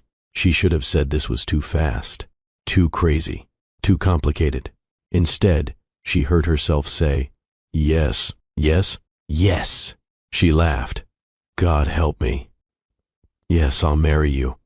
Harrison kissed her, deep and desperate and full of promises. When they finally pulled apart, both were crying. "The kids are going to lose their minds," Sienna said. "Let them." Harrison grinned. "Let the whole world know. I'm done hiding. Done being afraid. Done wasting time. Tomorrow, the fallout would begin. Caldwell Industries would collapse. Arrests would be made.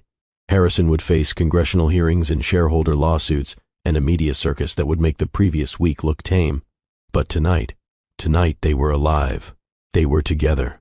They were family. And that was everything. 6 months later, the dust had finally settled. Vincent Ashford was awaiting trial, charged with 2 counts of murder, kidnapping, corporate fraud, and a dozen other felonies. Gerald Thorne had taken a plea deal. Richard Sterling was cooperating with prosecutors in exchange for a reduced sentence. Caldwell Industries had been restructured. Harrison had stepped down as CEO. New leadership was cleaning house. Nexaprol had been pulled from the market pending further investigation, and Harrison was facing his own legal challenges, not criminal charges but civil suits. Negligence claims, shareholder lawsuits, the slow grinding machinery of justice and accountability. But in the penthouse that no longer felt like a museum, life had transformed into something warm and real. Jasper spoke regularly now, not constantly. He still had quiet days, but the silence wasn't rooted in trauma anymore. It was just part of who he was. Ruby and Jasper were inseparable, more siblings than friends. They fought over toys and protected each other fiercely and drove their parents equally crazy. Their parents, Sienna and Harrison, who'd gotten married in a quiet ceremony 3 months after the warehouse. Just family and close friends, nothing elaborate, just promises and love, and the courage to try again. It wasn't perfect. Harrison still worked too much sometimes. Sienna still had moments of panic about financial security. They both had nightmares, but they had each other, and they were learning that perfect wasn't the goal. Present was. If you're still with me, if this story has moved you, I need you to do something. Hit that like button. Share this video with someone who needs to hear that second chances are real, that broken people can heal, that chosen family is just as real as blood. Drop a comment telling me where you're watching from, or just say I'm with you, Dr. Phillips. Let me know this story touched your heart. Because stories like this, they matter. They remind us that even in our darkest moments, hope is possible. On a Saturday morning in early autumn, Harrison made an announcement at breakfast. I have a surprise for everyone. Ruby bounced in her seat. Is it a puppy? Can we get a puppy? It's not a puppy. Harrison smiled. Though we can discuss that later. He pulled out 4 envelopes, handed one to each of them. Inside were reservation confirmations. For Astor's, the restaurant where it had all begun. We're going back? Jasper asked. We're going back. To celebrate. Harrison looked at Sienna.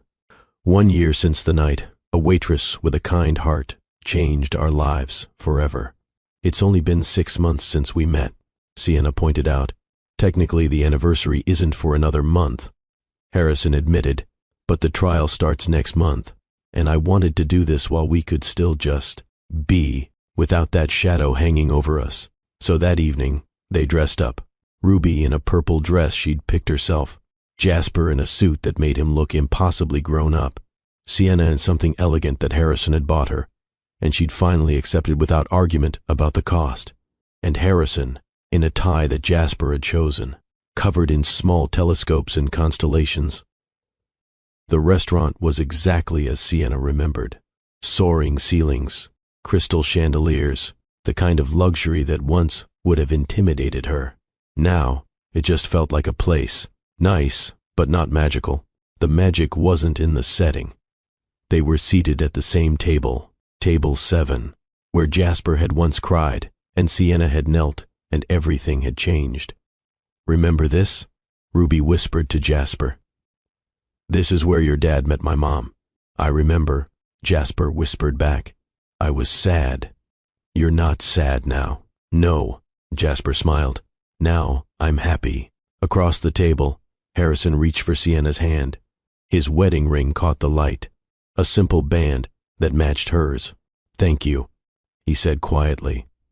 For that night, for seeing Jasper when I was too blind, for taking a chance on us. Thank you for letting me. Sienna squeezed his fingers. For trusting me with your son, with your heart, with our son. Harrison corrected. Jasper is ours now, legally and in every way that matters. The adoption had been finalized 2 weeks earlier. Sienna Hayes Caldwell was officially Jasper's mother, just like Harrison was officially Ruby's father. The family they'd chosen, made legal, made permanent. Let's play the game, Ruby suggested, finding beautiful things, like you did the first time. Okay, Jasper agreed. I'll start. He looked around the restaurant, then at his family. The lights that look like stars. That was mine last time, Ruby protested. So, it's still beautiful, Ruby considered. Fine, my turn. The way Mama smiles at Harrison when she thinks we're not looking. Sienna blushed. Ruby, it's true. Ruby giggled. My turn. Harrison's voice was warm, serious. My beautiful thing is this moment, right here, all of us together. Proof that broken things can be rebuilt into something stronger. Sienna's eyes stung with happy tears. Mine is simpler. She looked at each of them. My beautiful thing is family. Family, the one we built from grief and hope and the courage to love again. They sat together as dinner was served. Laughing, talking, planning vacations and discussing Ruby's dance recital and Jasper's upcoming science fair, being normal, being family. And Sienna thought about that night 6 months ago, when she'd knelt beside a crying child and offered a simple game, never imagining it would lead here, to love, to healing, to a family she never expected, but couldn't imagine living without. Sometimes the best things in life came from the most unexpected places, from whispered kindness in restaurants, from billionaires desperate enough to ask for help, from children brave enough to speak again, from two broken people finding each other in the wreckage and building something beautiful from the pieces. After dinner, as they prepared to leave, Jasper did something surprising. He walked over to a nearby table where a little girl sat crying while her parents argued quietly. He knelt beside her chair, just like Sienna had knelt beside him. "Want to play a game?" Jasper asked softly. "It helps when you're sad." The little girl looked at him with wet eyes. "Find 3 beautiful things," Jasper encouraged. "I'll help. Look, the chandelier looks like it's made of diamonds." The girl sniffled, gave a tiny nod. Sienna watched with tears streaming down her face. Harrison's arm came around her shoulders. "He learned it from you," Harrison whispered. "The gift of seeing people, of offering connection in moments of pain.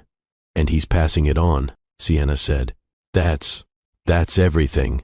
They waited while Jasper helped the little girl find her 3 beautiful things, watched her smile through her tears, watched her parents notice and soften toward each other. One small act of kindness, rippling outward. When Jasper came back, Ruby high-fived him. "That was really cool. It's what family does." Jasper said simply, "We help people who are sad, because people helped us." In the car ride home, both children fell asleep. Ruby's head on Jasper's shoulder, his hand holding hers. Harrison and Sienna sat in the front seat, watching the city lights blur past. "I never thought I'd be happy again," Harrison said quietly. "After Catherine, after everything, I thought grief was all I had left. And now I know grief doesn't end, but life continues. And sometimes, if you're very lucky, life brings you someone who understands the grief, who doesn't try to fix it, who just stands in it with you until the light comes back." Sienna leaned over, kissed him softly. "I love you, Harrison Caldwell." "I love you, Sienna Caldwell." He kissed her back. "Thank you for whispering kindness to a crying child, for changing our lives, for being exactly what we needed.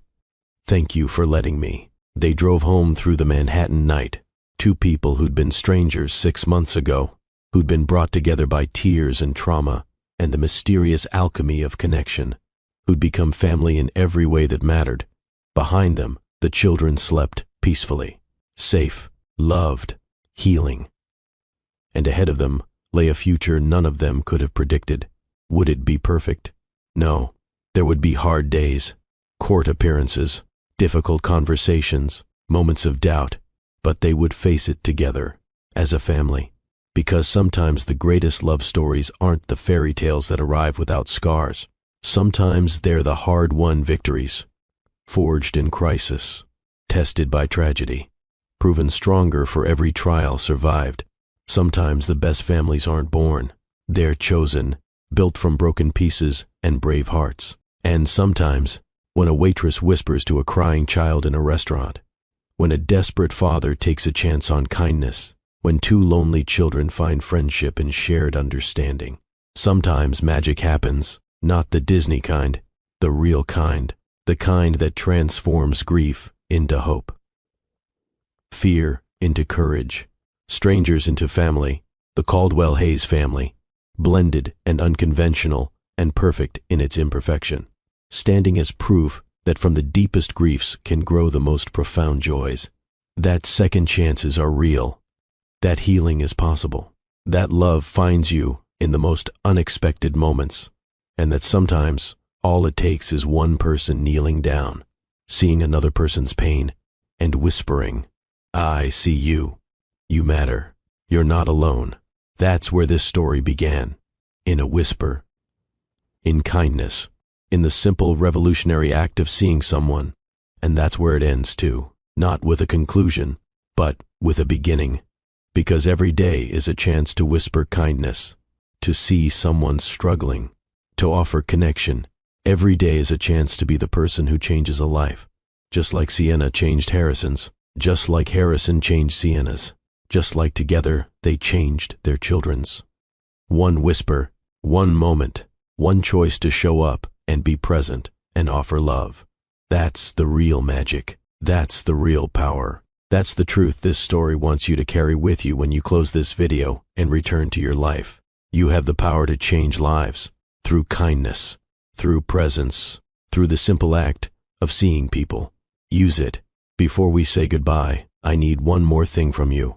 If this story moved you, if it made you believe in second chances and chosen family and the power of love to heal even the deepest wounds, hit that like button one more time.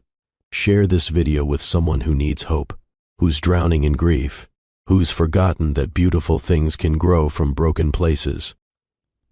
Comment below. Tell me your story. Tell me where you're watching from. Tell me if you've ever been the person who whispered kindness, or the person who received it. Tell me I'm with you, Dr. Phillips, so I know this message landed. And if you haven't subscribed yet, if you want more stories like this, stories about real love and real struggle and real hope, hit that subscribe button. Join our family of people who believe that broken doesn't mean beyond repair, because it doesn't. Broken means you've survived something hard, and survival is the first step toward thriving. The Caldwell-Hayes family thrived against impossible odds. Through unimaginable pain, they found each other, they chose each other, they became family. And so can you. Whatever you're facing, whatever grief you're carrying, whatever wounds you think will never heal, remember this story. Remember that a waitress and a billionaire and 2 broken children became a family. Remember that love wins, that truth matters, that choosing courage over fear is always worth it. Remember that sometimes the best families aren't born. They're built, one whispered kindness at a time. This is Dr. Phillips, reminding you that your story isn't over yet. That second chances are real. That hope is possible.